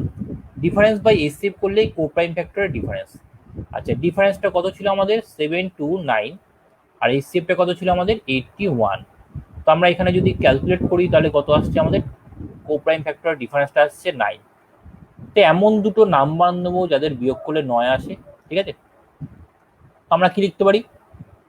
10 - 1 লিখতে পারি, এবং সেই নাম্বারগুলো কি হতে হবে? কো প্রাইম হতে পারে। 10 - 1 করলে 9 হয়। আচ্ছা, 11 - 2 করলেও 9 হয়। আচ্ছা, 12 - 3 করলে 9 হয়, কিন্তু 12 আর 3টা কিন্তু কো প্রাইম না, কারণ 12 আর 3 এর মধ্যে দেখো 3 কমন আছে। ঠিক আছে? আচ্ছা, আমরা কি করতে পারি? 13 - 4 করতে পারি। এইভাবে আরো অসংখ্য হবে, ডিফারেন্স থাকলে অসংখ্য হবে। আমাদের মেন ব্যাপার কি ছিল? বলেছিল দুটোই হচ্ছে 3 ডিজিট নাম্বার, বলেছিল ডিফারেন্স অফ 2 3 ডিজিট নাম্বার। তাহলে নাম্বারগুলো কি ধরনের? 3 অঙ্কের সংখ্যা। আমাদের এই ব্যাপারটা মাথায় রাখতে হবে, নাম্বারগুলো কি কি আমরা বের করব। ঠিক আছে? তো আমাদের যখন কোপ্রাইম ফ্যাক্টর এখানে এসেছিল, দেখো এই এক্সাম্পলটায় কোপ্রাইম ফ্যাক্টর কি এসেছিল? 5 আর 3। তো এইচসিএফ কত ছিল? 5। তো আমি কোপ্রাইম ফ্যাক্টরগুলোকে যদি আমি এইচসিএফ দিয়ে গুণ করি, তাহলে নাম্বারগুলো পেয়ে যাচ্ছি। মানে 5 × 5 কত আসছে আমাদের? 25 আসছে নাম্বার। আবার দেখো 5 × 3 কত আসছে আমাদের? 15 আসছে। মানে কোপ্রাইম ফ্যাক্টরকে এইচসিএফ দিয়ে গুণ করলে কিন্তু আমি নাম্বারগুলো পেয়ে যাব। তাহলে এখানে আমাদের এইচসিএফ কত আছে? এইচসিএফ ছিল 81। এইচসিএফটা কত আছে? এইচসিএফটা হচ্ছে 81। আর কো প্রাইম ফ্যাক্টর কত আছে? বিভিন্ন রকম আসছে, 10 1, 11 2, 13 4। এবার কোনটা এক্সাক্ট হবে বুঝতে হবে, কারণ কি আমাদের দুটোই 3 অঙ্কের সংখ্যা হতে হবে। আমি যেই এইচসিএফ দিয়ে গুণ করব, তখনই আমাদের কি হবে? 3 অঙ্কের সংখ্যা হয়ে যাবে। এমন একটা নাম্বার নিতে হবে যে ক্ষেত্রে এইচসিএফ দিয়ে গুণ করলে দুটোই 3 অঙ্কের সংখ্যা হয়। তো দেখো 81 × 1 করলে এটা কিন্তু 3 অঙ্কের সংখ্যা হচ্ছে না। 81 × 1 করলে 81 হয়। 81 × 10 করলে 810 হয়। তাহলে 81 × 1 করলে কিন্তু ওটা 3 অঙ্কের সংখ্যা হলো না, 2 অঙ্কের সংখ্যা হলো। তাহলে এই পেয়ারটা কিন্তু আমরা নিতে পারবো না, এক্ষেত্রে দুটো 3 অঙ্কের সংখ্যা পাবো না। আচ্ছা, এখানে যদি 11:2টাকে যদি আমি 81 দিয়ে গুণ করি, 3 অঙ্কের সংখ্যা কি দুটোই হবে? আচ্ছা, 11 দিয়ে 81কে গুণ করলে 11 × 11 হাতে 11 × 11 থাকবে। আচ্ছা, 11 8 11 88 আর 89। তাহলে 11 দিয়ে 81কে গুণ করলে 89 হচ্ছে, এই সরি 8 9 1 হচ্ছে। আচ্ছা, আর কি হচ্ছে? 81 × 2, তাহলে 2 1 2, আর 2 × 16 162। তাই এখানে যে দুটো নাম্বার পেলাম, দুটোই কিন্তু 3 ডিজিট নাম্বার। দেখো এটা অপশনেও আছে। ঠিক আছে? অপশনে কিন্তু নান অফ দিসও আছে। তাহলে লজিকটা আমাদের আরেকটু ক্লিয়ার করতে হবে। এই পেয়ারটা আমাদের হতে পারে, তাই তো? কারণ কি আমাদের দুটোই 3 অঙ্কের সংখ্যা এসছে। আচ্ছা, এরপরে কি আসছি? 13 আর 4টা দেখবো। তাহলে 81 × 4 করলে 3 অঙ্কের সংখ্যায় হচ্ছে, তাই না? মোটামুটি 300 350-র কাছাকাছি হচ্ছে নাম্বারটা। আচ্ছা, 81 × 13 করলে কি হয়? দেখো 8 13 104, মানে কিন্তু আমাদের 1000 ক্রস করে বেরিয়ে যাবে। মানে 1000 ক্রস করে বেরিয়ে গেলে মানে সেই সংখ্যাটা কিন্তু 4 অঙ্কের সংখ্যা হয়ে গেল। ঠিক আছে? তাহলে এখানে কিন্তু যখন আমি 13 দিয়ে গুণ করছি 81কে, তখনই কিন্তু আমরা 4 ডিজিট নাম্বার পাচ্ছি। তাহলে এই পেয়ারটা কিন্তু হবে না। এবং দেখো এরপরে যে পেয়ারগুলো আসবে, কোনো পেয়ারই হবে না। কেন হবে না? কারণ এই বাঁদিকের সংখ্যাটা কিন্তু আমাদের ইনক্রিজ করতে থাকবে। 10 ছিল, তারপরে 11 হলো, তারপরে 13 হলো, এই পরের সংখ্যাটা কি আরো বাড়বে?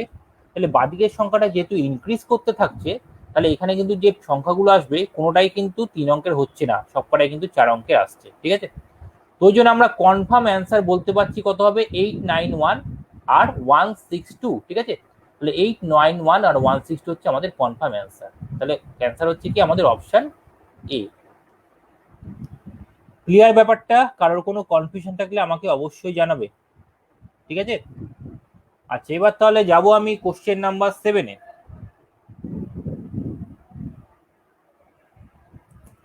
দেখো এটা এলিমেন্টারি ম্যাথ। আমাদের কোশ্চেন নাম্বার 7-এ কি দেওয়া আছে, একটা 3 ডাইমেনশনের অঙ্ক দেওয়া আছে। তোমরা একটু ট্রাই করো, তারপরে আমি বলছি।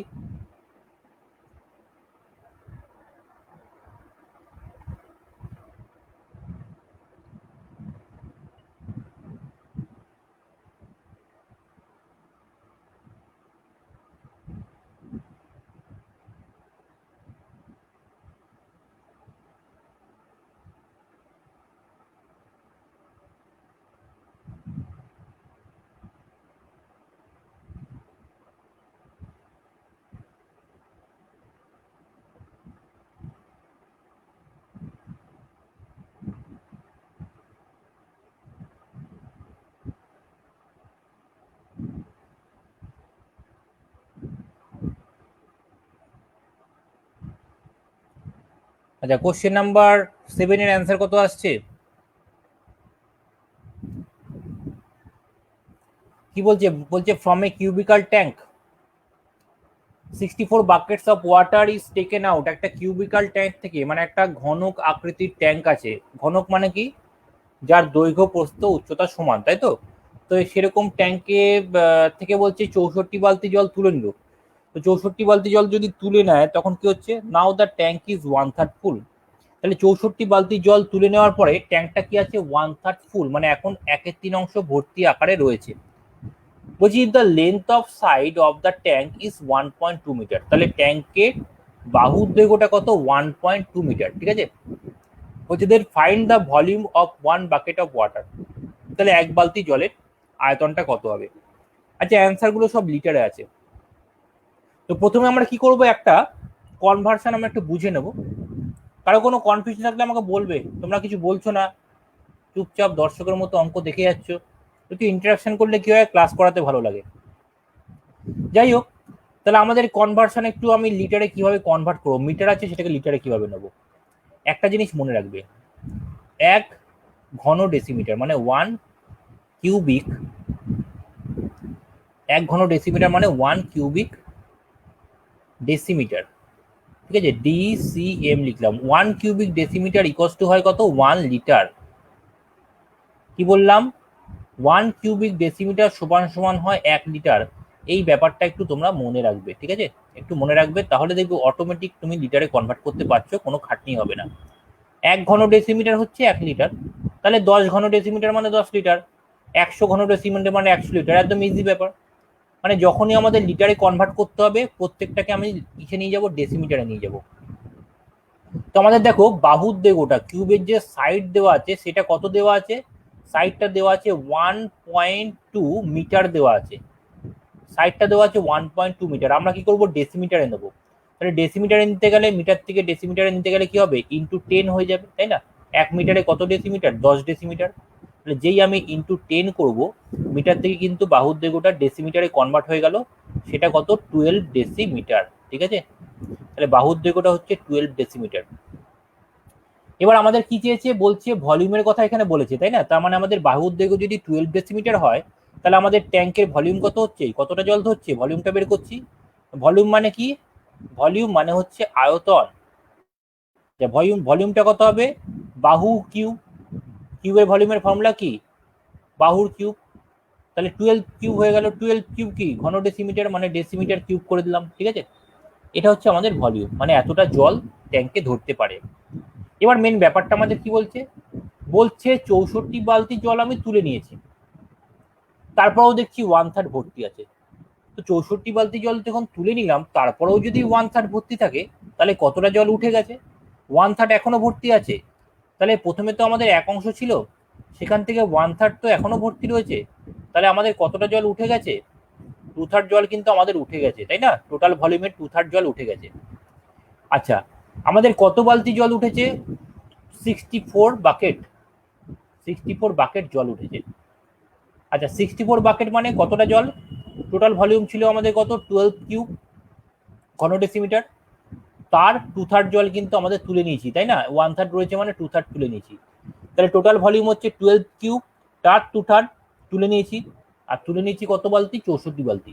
তাহলে 64 বালতি জল মানে 12 কিউব ইন্টু 2/3 কত? ঘন ডেসিমিটার। এবার আমরা জানি 1 ঘন ডেসিমিটার মানে 1 লিটার। এখান থেকে যা আসবে সেটা আমাদের ডাইরেক্ট ঘন ডেসিমিটারে আসবে, মানে ওটাকে আমরা কি করবো? লিটার ধরে নেবো। এবার আমরা জাস্ট ক্যালকুলেশন করার সুবিধার জন্য কি করছি? 64কে লিখছি, দেখো 4 কিউব লিখলাম, হ্যাঁ। তারপরে যেমন বি আছে থাকলো, 12 কিউব আছে। 12 কিউব মানে কি? 12 মানে তো 4 × 3। তাহলে 12 কিউবটাকে লিখবো কি? 4-এর কিউব আর 3-এর কিউব, ভেঙে নিচ্ছি। তাহলে 12-এর কিউবটাকে লিখছি 4 কিউব ইন্টু 3 কিউব, যেমন আছে লিখলাম। আচ্ছা, এবার তারপরে 2/3 ছিল ইন্টু 2/3 রাখছি। আচ্ছা, এখান থেকে 4-এর কিউবটা আমাদের ক্যান্সেল হয়ে গেল।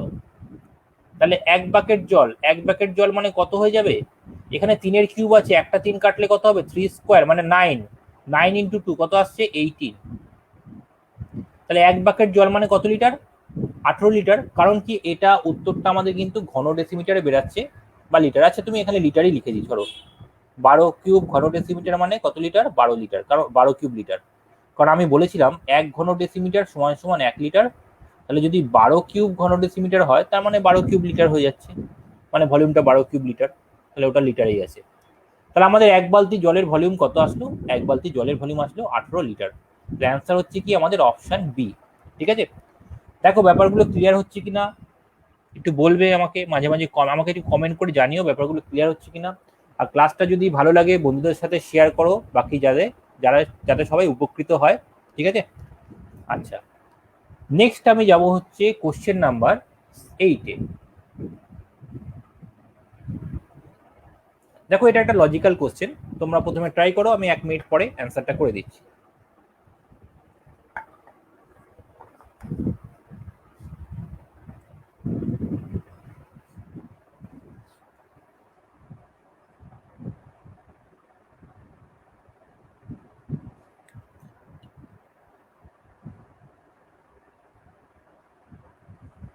তো দেখো, কোশ্চেন নাম্বার 8-এ কি বলেছে? বলছি if M N O P Q are integers. Integers মানে হচ্ছে পূর্ণ সংখ্যা, ঠিক আছে? ইন্টিজার্স মানে পূর্ণ সংখ্যা। তার মানে ধরো 1, 2, 3, 4 এগুলো ইন্টিজার, এগুলো পজিটিভ ইন্টিজার। -1, -2, -3 এগুলো হচ্ছে নেগেটিভ ইন্টিজার। জিরোটাও ইন্টিজারের মধ্যে পড়ছে, ঠিক আছে?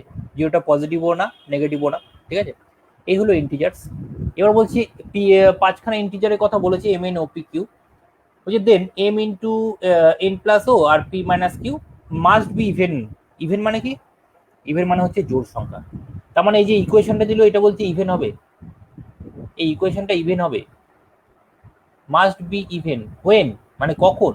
Which of the following is even, মানে এই নিচের যে 4টে অপশন আছে, এই নিচের 4টে অপশনের কোন অপশনটা ইভেন নাম্বার হলে এই পুরো ব্যাপারটাই ইভেন হয়ে যাবে, ঠিক আছে? তো প্রথমে ইভেন অডের যে ব্যাপারগুলো আমি একটু ক্লিয়ার করে নিই। ইভেন অডের ব্যাপারটা একটু ক্লিয়ার করি, ঠিক আছে? দেখো, ইভেন নাম্বারের সাথে যদি আমরা একটা ইভেন নাম্বার গুণ করি, তাহলে কি হতে পারে? আচ্ছা, আমরা যদি ইভেন নাম্বারের সাথে একটা অড নাম্বার গুণ করি, তাহলে কি হতে পারে? আচ্ছা, আমরা একটা অড নাম্বারের সাথে যদি অড নাম্বার গুণ করি, তাহলে কি হতে পারে? এই কনসেপ্টগুলো ক্লিয়ার থাকা খুব জরুরি, তাহলে তুমি ইজিলি বলে দিতে পারবে। তুমি যে কোনো একটা সিম্পল এক্সাম্পল নাও, তাহলে দেখবে তোমার কনসেপ্ট ক্লিয়ার, আর কোনো ঝামেলাই নেই। ইভেন নাম্বার মানে আমি একটা ইভেন নাম্বার নিলাম 2, আর একটা ইভেন নাম্বার নিলাম ধরো 2ই নিচ্ছি, বা ধরো 4 নিলাম, কোনো সমস্যা নেই। তো 2 × 4 মানে কত হচ্ছে? 8। তুমি কি দেখলে? দুটো ইভেন নাম্বার গুণ করলে, ইভেন মানে জোড় সংখ্যা, দুটো ইভেন নাম্বার গুণ করলে কিন্তু ইভেন নাম্বারই হলো, ঠিক আছে? আচ্ছা, এবার ধরো আমি ইভেন নাম্বারের সাথে অড নাম্বার গুণ করছি, ধরো 2 একটা ইভেন নাম্বার, তার সাথে একটা অড নাম্বার আমি 3 মানে বিজোড় সংখ্যা নিলাম। তো 3 × 2 মানে 6। তাহলে কি দেখা গেল? ইভেন নাম্বারের সাথে অড নাম্বার গুণ করলেও ইভেন নাম্বার আসলো। আচ্ছা, এবার আমরা কি করব, অড নাম্বারের সাথে অড নাম্বার, তাহলে 3 একটা অড নাম্বার ও 1ও অড নাম্বার হয়, আর একটা অড নাম্বার ধরো 5, তাহলে 3 5 15। তাহলে কি দেখলাম, অড আর অড গুণ করলে অড নাম্বার হয়ে গেল। তাহলে এই ব্যাপারটা কিন্তু আমাদের অড অড গুণ করলে কিন্তু অড হচ্ছে, মানে অডের সাথে অড গুণ করলে সবসময় কি আসবে, শুধু অডই আসবে। এবার দেখো ইভেনের সাথে কিন্তু ইভেন গুণ করলেও ইভেন আসলো, তাই না, এই একদম প্রথমটায় ইভেনের সাথে ইভেন গুণ করলো ইভেন হলো। আচ্ছা, ইভেনের সাথে আমি যখন অড গুণ করছি তখনও কিন্তু আমাদের ইভেন আসছে, মানে ইভেন নাম্বার আসার পসিবিলিটি বেশি। ইভেন নাম্বার দিয়ে তুমি যাকেই গুণ করছো, ইভেন নাম্বার অথবা অড নাম্বার, যাকেই তুমি ইভেন নাম্বার দিয়ে গুণ করবে পুরো ভ্যালুটা কি হবে, ইভেন হয়ে যাবে, তাই না? তাহলে আমাদের ডিপেন্ড করছে কার উপর, ইভেন নাম্বার কোথায় আছে। যদি অড অড গুণ করি অড একমাত্র, ইভেনের সাথে অড গুণ করলেও ইভেন হবে, ইভেনের সাথে ইভেন গুণ করলে ইভেন, মানে জোড় সংখ্যার সাথে তুমি যাকেই গুণ করবো সেই সংখ্যাটার উত্তর কত হয়ে যাবে, জোড় সংখ্যাতেই আসবে। এই হলো আমাদের মেন কনসেপ্ট। এবার আমাদের যে অঙ্কটা দিয়েছিল, অঙ্কটা কি দিয়েছিল একটু খেয়াল করি আমরা। অঙ্কটা দিয়েছিল এম ছিল, আর ব্র্যাকেটের মধ্যে কি ছিল, এন প্লাস ও, তারপরে আরেকটা ব্র্যাকেটের মধ্যে কি ছিল, পি মাইনাস কিউ। বলছে এই সংখ্যাগুলোর মধ্যে, আচ্ছা সংখ্যাগুলো ঠিক না, আমাদের অপশন দিয়েছে, 4টে অপশন দিয়েছে, একটা অপশনে এম দিয়েছে, একটা অপশনে পি দিয়েছে, একটা অপশনে এম প্লাস এন দিয়েছে, একটা অপশনে কি দিয়েছে, এন প্লাস পি দিয়েছে। তো এবার একটা জিনিস খেয়াল করো, খুব ইজিলি বোঝা যাচ্ছে, অপশন ডি যদি দেখি N plus P, N plus C দেখো কোথাও দেওয়া নেই, ঠিক আছে। আবার দেখো এম প্লাস এনটাও কিন্তু ডিরেক্ট দেওয়া নেই, পিটাও ডিরেক্ট দেওয়া নেই, একমাত্র এমটা ডিরেক্ট দেওয়া আছে, ঠিক আছে, ইকুয়েশনের মধ্যে। তো আমাদের কোন সংখ্যাটা ইভেন হলে পুরোটা ইভেন হয়ে যায়। তো আমাদের এই ব্র্যাকেটের এই পার্টটা আর ব্র্যাকেটের এই পার্টটার ভ্যালু যাই হোক, আমাদের কিন্তু ওটা কোনো ফ্যাক্টর হবে না এখানে। যদি আমরা প্রথম যে সংখ্যাটা দেওয়া আছে এম, যদি আমি এমটাকে ইভেন নাম্বার ধরে নিই, এবার ব্র্যাকেটের গুলো ক্যালকুলেট করলে আমাদের যাই আসুক, ব্র্যাকেটের গুলো ক্যালকুলেট করে ইভেন নাম্বার আসুক বা অড নাম্বার আসুক, কোনো ফ্যাক্টরই না। কারণ ইভেন নাম্বার যদি প্রথমটাই ইভেন নাম্বার হয়, ব্র্যাকেট গুলো ক্যালকুলেট করে যদি ইভেনও আসে, তাহলে ইভেন ইন্টু ইভেন করলে ইভেন হবে। আবার ব্র্যাকেটের গুলো ক্যালকুলেট করে যদি অডও আসে, তাহলে ইভেন ইন্টু অড করলেও কি হবে, ইভেনই হবে, ঠিক আছে। তার মানে আমাদের প্রথম নাম্বারটা যদি ইভেন হয়ে যায়, আর কোনোভাবেই কিন্তু সেটাকে অড করা যাবে না, ক্যালকুলেট করলে সবসময় ইভেন নাম্বারই আসছে। কারণ ইভেনের সাথে তুমি যাকেই গুণ করবে ইভেন কিন্তু হয়ে যাবে। তাহলে অ্যান্সার কি হবে, আমাদের এম এর ভ্যালু যদি ইভেন হয়ে যায়, তাহলে পুরো ইকুয়েশনটার ভ্যালু কি আসবে, পুরো রাশিটার ভ্যালু ইভেন হয়ে যাবে। তাহলে আমাদের বলেছিল কোনটার ভ্যালু ইভেন হলে পুরোটা ইভেন হয়। তো অ্যান্সার হচ্ছে কি অপশন এ। দেখো একদম সিম্পল ব্যাপার, পুরো কনসেপচুয়ালি আমরা অ্যান্সারটা করে দিতে পারলাম, ঠিক আছে, ক্লিয়ার ব্যাপারটা। আচ্ছা, এবার তাহলে যাব আমি কোশ্চেন নাম্বার 9-এ। দেখো কোশ্চেন নাম্বার 9-এ কি বলেছে,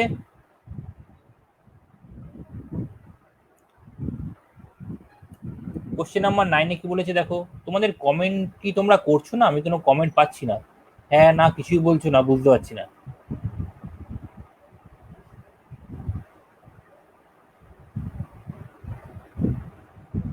তো কোশ্চেন নাম্বার 9-এ কি বলছে, কোশ্চেন নাম্বার 9-এ বলছে two circles of the same radius 5 centimetre intersect each other at A and B.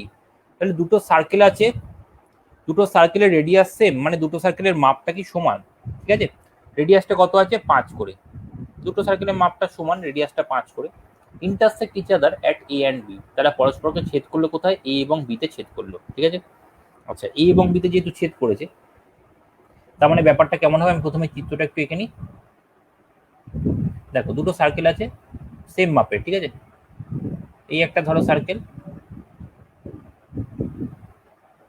আরেকটা সার্কেল, তারা ইন্টারসেক্ট করবে দুটো পয়েন্টে, তার মানে সার্কেল দুটোর মাপ সমান হবে এবং মাঝখানে দুটো পয়েন্টে তারা ইন্টারসেক্ট করবে, ছেদ বিন্দুটা ভেতরে যাবে।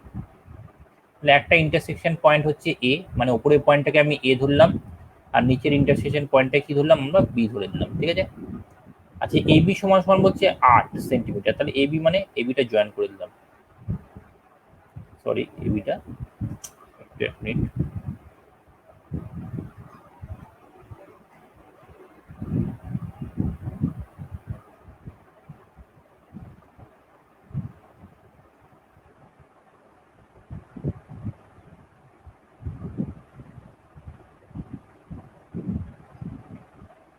আচ্ছা, আমরা কি করবো, দুটো সার্কেল এঁকে নিই, আবার একটু আঁকতে হচ্ছে, লেখাটা আঁকতে একটু ভুল হয়েছিল। তাহলে এটা একটা সার্কেল, আচ্ছা, এবার আরেকটা একই মাপের একটা সার্কেল আঁকবো যারা ইন্টারসেক্ট করবে দুটো পয়েন্টে এ আর বি। এটা একটা সার্কেল। আচ্ছা, এরা ইন্টারসেক্ট করছে এ আর বি, তাহলে এই পয়েন্টটা আমি কি ধরলাম, এই পয়েন্টটাকে এ ধরলাম, আর নিচের পয়েন্টটাকে কি ধরলাম, নিচের পয়েন্টটাকে বি ধরলাম। ঠিক আছে। আচ্ছা, এবার কি হচ্ছে, এবার আমাদের এ বিটা জয়েন করে দিই, কারণ এ বির মাপটা বলে দিয়েছে। তো এ বি জয়েন করে দিচ্ছি। আচ্ছা, এ বি জয়েন করে দিলাম। এ বিটা কত বলেছে, এ বিটা বলেছে 8 সেন্টিমিটার। কোশ্চেন কিন্তু বলে দিয়েছে যে এ বি ইকুয়াল টু হচ্ছে 8 সেন্টিমিটার। এবার আমাদের বলছে দুটো সার্কেলের ডিস্টেন্স কি সেন্টারের মধ্যে, তাই এটা সার্কেলের সেন্টার হচ্ছে ধরো এটা, এই সার্কেলের সেন্টার হচ্ছে এত, তাই তো। আচ্ছা, এটাকে ধরলাম আমরা পি ধরলাম বোঝার জন্য, আর এই সেন্টারটাকে কিউ ধরলাম, এদের মধ্যে ডিস্টেন্স। তাহলে পি কিউটা জয়েন করে দিচ্ছি। আচ্ছা, রেডিয়াস কত, 5, তাহলে এটা 5। আচ্ছা, রেডিয়াস তাহলে এপাশ থেকেও কি হবে, 5 হবে। তার মানে রেডিয়াস কোনটা, ব্যাসার্ধ, দুটো বৃত্তের ব্যাসার্ধই 5 বলেছে। তার মানে এপিটা আর এ কিউটা দুটোই সমান, দুটোই কিন্তু বৃত্তের ব্যাসার্ধ, দুটো বৃত্তের ব্যাসার্ধ, এবার ব্যাসার্ধ তো সমান, তো দুটো বৃত্তের ব্যাসার্ধই কত বলেছে, 5 সেন্টিমিটার। তাহলে এপি আর এ কিউ দুটোই কত করে, আমাদের 5 সেন্টিমিটার করে। ঠিক আছে। এবার দেখো, আমাদের যখন দেখবে দুটো বৃত্তের, দুটো পরস্পরচ্ছেদী বৃত্ত মানে ইন্টারসেক্টিং সার্কেল, দুটো পরস্পরচ্ছেদী বৃত্ত, তারা ওই পরস্পরচ্ছেদ যে বিন্দুতে করেছে মানে এ আর বি বিন্দুতে ছেদ করেছে, এই এ আর বি বিন্দুটা যদি আমি জয়েন করে দিই, সেই রেখাটা যে তৈরি হলো এবি রেখাটা, সেটা কিন্তু বৃত্ত দুটোর কেন্দ্রদ্বয়ের সংযোজক রেখাকে বিভক্ত মানে তোমার পারপেন্ডিকুলারই ছেদ করবে, তাই তো, পারপেন্ডিকুলার ভাবে ছেদ করবে মানে লম্বভাবে ছেদ করবে। এবং কি হবে, এই যে এবি যে রেখাটা এটা কিন্তু সমানুপাতে বিভক্ত হয় এখানে, মানে সব সময়, মানে এবিটা কিন্তু অবশ্যই পিকিউ এর উপর পারপেন্ডিকুলার হবে। মানে দুটো বৃত্তের কেন্দ্র, আমি দুটো পরস্পরচ্ছেদী বৃত্তের কেন্দ্র যোগ করে পিকিউ লিখলাম, আর তারা যে বিন্দুতে পরস্পরকে ছেদ করেছে সেটা জয়েন করে দিলে কি হবে, এই এবি আর পিকিউটা পরস্পরকে কিন্তু লম্বভাবে ছেদ করছে। এবং কি হচ্ছে, এই এবিটা কিন্তু সমান দুটো ভাগে বিভক্ত হয়ে যায়। ঠিক আছে, এবিটা সবসময় সমান দুটো ভাগে বিভক্ত হয়, পিকিউটা কিন্তু সমান দুটো ভাগে বিভক্ত হয় না, কারণ কি বৃত্তের মাপগুলো সবসময় সমান হয় না। এখানে দুটো বৃত্ত সমান মাপের, তাই কিন্তু সমানভাবে বিভক্ত হবে। তো আমি যদি এদের ইন্টারসেক্টিং পয়েন্টটাকে আমি ও ধরে নিই, তাহলে এখানে আমাদের এও ইকুয়াল টু কিন্তু ওবি হবে। ঠিক আছে, তাহলে এও ইকুয়াল টু ওবি মানে আমাদের পুরো এবি পার্টটা ছিল 8, তাহলে এও আর ওবিটা প্রত্যেকটা কত হবে, সমান দুভাগে ভাগ করে দিলে 4 সেন্টিমিটার করে আসবে। আচ্ছা, আবার দেখো এখানে কিন্তু আমাদের পিও আর ও কিউটা সমান, কারণ কি এখানে দুটো বৃত্তের ব্যাস, এটা কিন্তু এমনি সমান হবে সব সময়, যখনই পরস্পরচ্ছেদী বৃত্ত হবে তাদের যে ওই যে বিন্দু দুটোতে ছেদ করলো তাদের সংযোজক রেখাকে কিন্তু ওই বৃত্তদ্বয়ের কেন্দ্রদ্বয়ের সংযোজক রেখা সবসময় সমানুপাতে বিভক্ত করবে। মানে ওই সংযোজক রেখাটাকে ভিতরের যে পার্টটা আছে কমন যে তাদের, কমন যে তাদের জ্যা আছে, ঠিক আছে, তো কমন জ্যা হচ্ছে এবি, সেটাকে কিন্তু সমানুপাতে বিভক্ত করবে। কিন্তু এই বৃত্তদ্বয়ের সংযোজক মানে কেন্দ্রের দুটো পয়েন্ট যখন আমি যুক্ত করছি, পিকিউ যে রেখা পাচ্ছি সেটাকে কিন্তু সবসময় সমান দুভাগে ভাগ করবে না, এখানে সমান দুভাগে ভাগ করছে, কারণ কি বৃত্তের ব্যাসার্ধগুলো সমান আছে। আচ্ছা, পিকিউ আর ওপিটা সমান হবে, তাই না। আচ্ছা, এবার দেখো আমাদের এপি আর এ কিউ তো আমরা জানি 5। তো আমি যে কোনো একটা ট্রায়াঙ্গেল দিয়ে যদি কম্পেয়ার করি, যে কোনো একটা ট্রায়াঙ্গেল, ধরো আমাদের ট্রায়াঙ্গেল এ ও পি থেকে যদি আমি কম্পেয়ার করি, ট্রায়াঙ্গেল এও পি তে কি আছে, আমাদের সমকোণী ত্রিভুজ হবে, কারণ লম্বভাবে ছেদ করে বলে দিয়েছি। তো সমকোণী ত্রিভুজ মানে দেখো আমি চিত্রে আঁকছি, এই কোণটা হচ্ছে কিন্তু সমকোণ, মানে অ্যাঙ্গেল এ ও পিটা কিন্তু সমকোণ, আমি একটু বলে দিই এখানে লেখ বোঝার জন্য। অ্যাঙ্গেল এ ও পি এটা কিন্তু এখানে সমকোণ, তাই না, 90 ডিগ্রি। তাহলে এটা একটা সমকোণী ত্রিভুজ। তো সমকোণী ত্রিভুজের কি হয়, লম্ব স্কোয়ার প্লাস ভূমি স্কোয়ার ইকুয়ালস টু অতিভুজ স্কোয়ার, মানে কত হচ্ছে, A O square plus OP square equals to কি হচ্ছে আমাদের, সমান সমান এপি স্কোয়ার। ঠিক আছে। আচ্ছা, দেখো আমাদের এপিটা কত, 5 দেওয়া আছে, মানে এটা 5 স্কোয়ার। আচ্ছা, ওপিটা কত দেওয়া আছে জানি না, ওটাই বের করতে হবে। এওটা কত আছে, এওটা সরি না, ওপিটা মনে হয় দেওয়া আছে না, না এওটা দেওয়া আছে, এওটা কত দেওয়া আছে, এওটা হচ্ছে 4 সেন্টিমিটার মানে 4 স্কোয়ার। আর যেটা তো পিথাগোরাসে যেহেতু পড়বে, পিথাগোরাসের ফর্মুলা অনুযায়ী দেখো এগুলো হচ্ছে পিথাগোরাসের থিওরেম অনুযায়ী সমকোণী ত্রিভুজের বাহু 3 4 5, তাই না? 3 square plus 4 square equals two 5 square.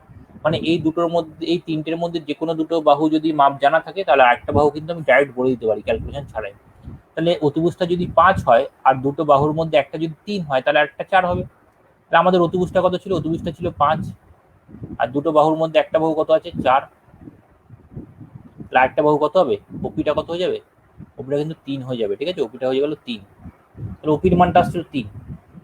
আচ্ছা, ওপি আর ওকিউ তো সমান, তাহলে ওপিটা যদি 3 হয়, ওকিউটা 3। আমাদের চেয়েছে হচ্ছে কেন্দ্রদ্বয়ের দূরত্ব কত। কেন্দ্রদ্বয়ের দূরত্ব মানে তো পিকিউ। পিকিউ মানে কি? ওপি আর কিউ তো যুক্ত হয়ে যাবে, তাই না? ও পি থেকে ও, ও থেকে কিউ মানে পিকিউ। তাহলে ওপি আর কিউ যদি যুক্ত হয়ে যায় তাহলে 3 আর 3 যুক্ত হলে কত আসছে আমাদের? যুক্ত হলে ভ্যালুটা কত চলে আসবে? 3 আর 3 যুক্ত হলে ভ্যালুটা আসছে 6। তাহলে পিকিউ এর লেন্থ কত আসলো আমাদের? পিকিউ এর লেন্থ আসছে আমাদের 6 সেন্টিমিটার। দেখো এই অঙ্কটা কিন্তু অত টাফ অঙ্ক না, জাস্ট তোমার এই কনসেপ্টটা ক্লিয়ার থাকলেই হয়ে যাবে। এবার যেহেতু অনেকের জানা নেই, আমি কিন্তু তাই ব্যাপারগুলো ভেঙে ভেঙে বলে দিলাম, ঠিক আছে? তো এই হলো ব্যাপার। তাহলে পিকিউ এর লেন্থ কত আসছে? পিকিউ এর লেন্থ আসছে 6 সেন্টিমিটার। কোন অপশন আছে দেখে নি? 6 সেন্টিমিটার কোথায় আছে? Option C. তাহলে অ্যান্সার হচ্ছে আমাদের অপশন সি। তাহলে এবার আমরা যাচ্ছি কোশ্চেন নাম্বার 10। তো কোশ্চেন নাম্বার 10 এ কি বলেছে? The value of K for which the lines x plus 2x equal to 9 and kx plus 4y equals to -5 আর প্যারালাল। আচ্ছা, লাইন্স গুলো প্যারালাল হবে, মানে লাইন্স গুলো পরস্পরকে ছেদ করবে না। তাহলে কে এর ভ্যালু কত হলে পরস্পরকে ছেদ করবে না? তো আমি 1-1.5 মিনিট টাইম দিচ্ছি, তোমরা একটু ট্রাই করো, তারপরে আমি অঙ্কটা সলভ করে দেবো।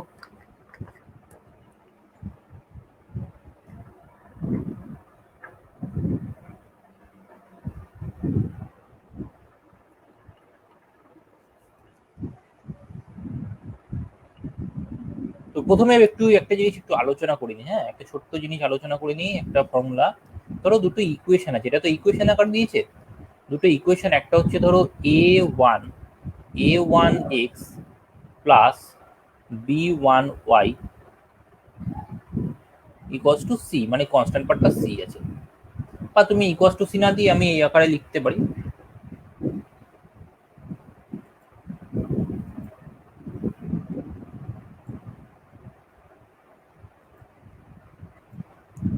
আচ্ছা, তাহলে কি করলাম? a1 x plus b1 y equals to না দিয়ে আমি কি করছি? প্লাস c1 করে দিলাম, ঠিক আছে? প্রথম পার্টটা আমি এই আকারে রাখলাম, ইকুয়াল টু ধর 0, এরকম একটা ইকুয়েশন আছে। আচ্ছা, আরেকটা ইকুয়েশন কি আছে? আরেকটা ইকুয়েশন আছে কি? a2x plus b2y equals to c2 equal to 0। এই দুটো ইকুয়েশন আছে, ঠিক আছে? এবার এখানে কি হচ্ছে? এক্স এর সহগ প্রথমটা a1, পরেরটা a2, আর ওয়াই এর সহগ প্রথমটা b1, পরেরটা b2। এগুলোকে বলা হয় কি? সহজ সমীকরণ, ঠিক আছে? মানে একটা সমীকরণের সাহায্যে একটা সমীকরণের মান বেরাবে। তাহলে এক্স আর ওয়াই দুটো সমীকরণ কম্পেয়ার করলে এক্স আর ওয়াই এর ভ্যালুটা পাবো। আর সিটা হচ্ছে ধ্রুবক পদ। তাহলে এক্স এর সহগ a1 আছে, আর এক্স এর সহগ a2 আছে, ওয়াই এর সহগ b1 আছে, ওয়াই এর সহগ b2 আছে, আর সিটা হচ্ছে ধ্রুবক পদ। আচ্ছা, এই ক্ষেত্রে 1 নম্বর ফর্মুলা কি আসছে? 1 নম্বর ফর্মুলা হচ্ছে আমাদের ওয়ান ইউনিক সলিউশন, মানে একটাই মাত্র সলিউশন হবে। কখন হবে? ওয়ান ইউনিক সলিউশন কখন হবে? একটাই মাত্র সলিউশন হবে কখন হবে? যখন আমাদের, 1 মিনিট,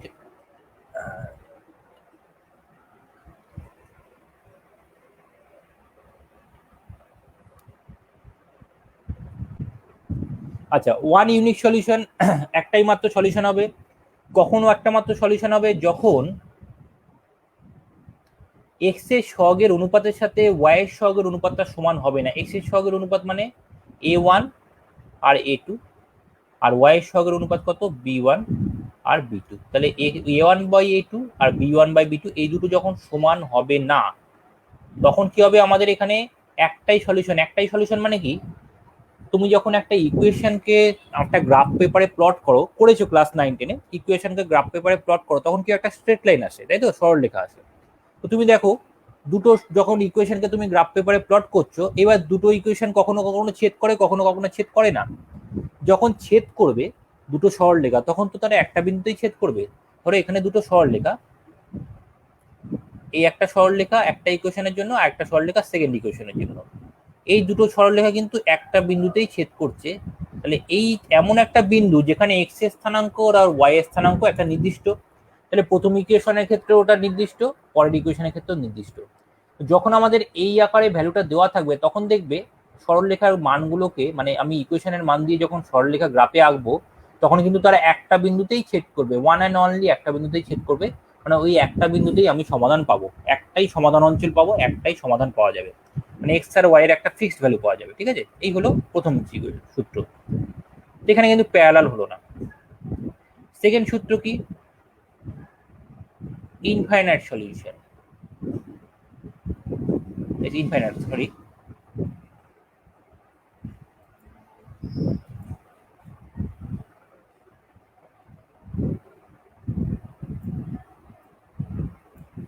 সেকেন্ড সূত্রটা কি আসবে? সেকেন্ড সূত্রটা হচ্ছে নো সলিউশন। নো সলিউশন মানে কোনো সমাধান পাবো না। আচ্ছা, একবার যদি ছেদ করে, একটা পয়েন্টে যদি ছেদ করে তাহলে একটা সলিউশন, তাহলে কোনো সমাধান পাবো না কখন? যখন কোথাও ছেদ করবেই না, নো সলিউশন, তাই তো? নো সলিউশন মানে কোনো সমাধান পাচ্ছি না, কখন? যখন কোথাও ছেদ করবে না। আচ্ছা, কোথাও ছেদ করবে না মানে সরলরেখাগুলো কেমন হবে? প্যারালাল হবে। রেল লাইনের মতো রেলের ট্র্যাক দুটো কখনো ছেদ করে, যে ট্রেন যাচ্ছে যার উপর দিয়ে, দুটো ট্র্যাক প্যারালাল। তো সরলরেখা যখন সমান্তরাল থাকবে দুটো সরলরেখা, কোনো সমাধান পাবো না, কারণ কি? তারা কোথাও ছেদই করবে না। আর ছেদ বিন্দু যদি না পাই আমি সমাধানও পাবো না। ঠিক আছে। আচ্ছা, এক্ষেত্রে আমাদের রিলেশনটা কি আসবে? এক্ষেত্রে আমাদের এক্স এর সহগের অনুপাত মানে a1/a2 আর ওয়াই এর সহগের অনুপাতটা কিন্তু সমান হবে b1/b2, কিন্তু কনস্ট্যান্ট পার্ট যেটা আছে মানে c1 c2, এটার অনুপাত কিন্তু এর সাথে সমান হবে না, মানে নট ইকুয়াল টু c1/c2। ঠিক আছে, এটা হলে কিন্তু নো সলিউশন। আচ্ছা, আরেকটা হচ্ছে কি? আরেকটা হচ্ছে ইনফাইনাইট সলিউশন। ইনফাইনাইট সলিউশন মানে অসংখ্য সমাধান, ইনফাইনাইট সলিউশন। ইনফাইনাইট সলিউশন অসংখ্য সমাধান। অসংখ্য সমাধান কখন পাবো? যখন দেবে একটা সরলরেখা তুমি আঁকলে, আরেকটা সরলরেখা যেই আঁকলে সেটাকে কিন্তু তুমি ওর মধ্যেই চলে আসতো, মানে ওই সরলরেখার মধ্যে চলে আসলো, মানে বাইরে আর যাচ্ছে না, একটা সরলরেখার উপরেই একটা সরলরেখা পড়ছে। এবার তার মধ্যে কি অসংখ্য কমন বিন্দু পাচ্ছি, তাই না? অসংখ্য আমরা কমন বিন্দু পেয়ে যাবো। তো অসংখ্য কমন বিন্দু যখন পাবো মানে অসংখ্য সমাধান পাবো। ঠিক আছে, এই ক্ষেত্রে আমাদের রিলেশন কি আসবে? এক্ষেত্রে আমরা রিলেশনটা কি করব? এক্ষেত্রে আমাদের এক্স এর সহগের অনুপাত মানে a1/a2 ইকুয়াল টু ওয়াই এর সহগের অনুপাত মানে b1/b2 ইকুয়ালস টু কি জেড এর, সরি, কনস্ট্যান্ট পার্টের অনুপাত মানে c1/c2 হবে। ঠিক আছে, তাহলে কি হলো? এই পুরো ব্যাপারটা আমাদের মাথায় রাখতে হবে। যখন দেখবে একটা সমাধান পাই মানে সরলরেখা দুটো একটা জায়গায় ইন্টারসেক্ট করে, প্রথমটাই বলেছিলাম যেটা, সেক্ষেত্রে আমাদের কি আসছে? সেক্ষেত্রে আমাদের প্রথমে এক্স এর সহগের অনুপাতের সাথে ওয়াই এর সহগের অনুপাত কিন্তু সমান হবে না। আচ্ছা, নো সলিউশন, কোনো সমাধান পাবো না মানে কি? সরলরেখা দুটো সমান্তরাল ভাবে চলে যাবে, কোথাও ছেদ করবে না। সেক্ষেত্রে কি এক্স এর সহগের অনুপাত ওয়াই এর সহগের অনুপাত সমান হয়, কিন্তু কনস্ট্যান্ট পার্টের অনুপাতটা এর সাথে সমান হয় না। আচ্ছা, ইনফাইনাইট সলিউশন মানে একটা সরলরেখার উপরে একটা সরলরেখা এসে পড়লো, সেক্ষেত্রে কিন্তু আমাদের এক্স এর সহগের অনুপাত, ওয়াই এর সহগের অনুপাত আর কনস্ট্যান্ট পার্টের অনুপাত সব সমান। ঠিক আছে, এই হলো মেন ব্যাপার। তো আমাদের কোশ্চেনে কি বলেছিল? Parallel line. প্যারালাল লাইন মানে কোনটা? সেকেন্ড পার্টে পড়ছে। তো আমাদের সরলরেখা সমীকরণগুলো কি ছিল দেখে নিই একটু। X plus 2y equal to 9 ছিল, আমি এ পাশে নিয়ে আসলাম 9টাকে, -9 ইকুয়াল টু 0 করে দিলাম, মানে এই সমীকরণে আকারে লিখছি। সেকেন্ড সমীকরণটা আমাদের কি ছিল? K X plus 4y equal to ছিল -5, এ পাশে নিয়ে আসলে +5 ইকুয়াল টু 0। এই হলো ব্যাপার। তাহলে এখানে এক্স এর সহগ কিছু নেই, তাই না? তাহলে কিছু আর নেই মানে 1 আছে, ওয়াই এর সহগ আছে 2। আচ্ছা, সেকেন্ড ইকুয়েশনে এক্স এর সহগ কে আছে, ওয়াই এর সহগ হচ্ছে 4। যেহেতু আমাদের কোনো সমাধান নেই বলে দিয়েছে, তাহলে আমাদের সেকেন্ড ফরম্যাটে লিখবো এক্স এর সহগের অনুপাত মানে 1/k, তাই তো? আর সেকেন্ডটা কি আছে? মানে ওয়াই এর সহগের অনুপাত মানে 2/4। এগুলো ইকুয়াল হবে বলেছিলাম, এই যে দেখো ইকুয়াল ছিল সেকেন্ড পার্টে, এই যে ইকুয়াল লিখেছিলাম এখানে, তাই না? আর সিটা দরকার নেই, আমাদের কে এর ভ্যালু দরকার। তো এখান থেকে ক্যালকুলেট করলে দেখো কেটে যাচ্ছে আমাদের 2 দিয়ে, যদি 4 কে ক্যান্সেল করে নিচে 2 থাকে উপরে 1 থাকে, তাহলে আমাদের কে এর ভ্যালুটা ক্যালকুলেট করলে কত আসছে? কে এর ভ্যালুটা হচ্ছে 2। তাহলে অ্যান্সার কত হবে? কে এর ভ্যালু হচ্ছে 2, তার মানে অ্যান্সার হচ্ছে আমাদের অপশন এ তো আশা করি ক্লাসটা ভালো লেগেছে। আজকে এতটাই থাক, আমাদের এই মক টেস্ট নিয়েছিলাম। তবে আজকে আমার লাইভে আসার কথা ছিল 8টার সময়, কিন্তু একটু টেকনিক্যাল প্রবলেমের জন্য একটু প্রবলেম করছিল আমাদের ইন্টারনেট অ্যাক্সেসে, যার জন্য আমাদের লাইভে আসতে একটু অনেকটা দেরি হয়ে গেছে আজকে। ঠিক আছে, তো আশা করি ক্লাসটা ভালো লেগেছে। যদি ভালো লেগে থাকে বন্ধুদের সাথে শেয়ার করো, এই রেকর্ডেড লাইভ থাকবে, এটা শেয়ার করো। এবং যারা আজকে এই মুহূর্তে লাইভ অ্যাটেন্ড করতে পারোনি তারা পরে আমাদের ফেসবুক পেজ থেকে রেকর্ডেড লাইভটা দেখে নিও। ঠিক আছে, আচ্ছা, আজকে এতটাই থাকলো, ধন্যবাদ।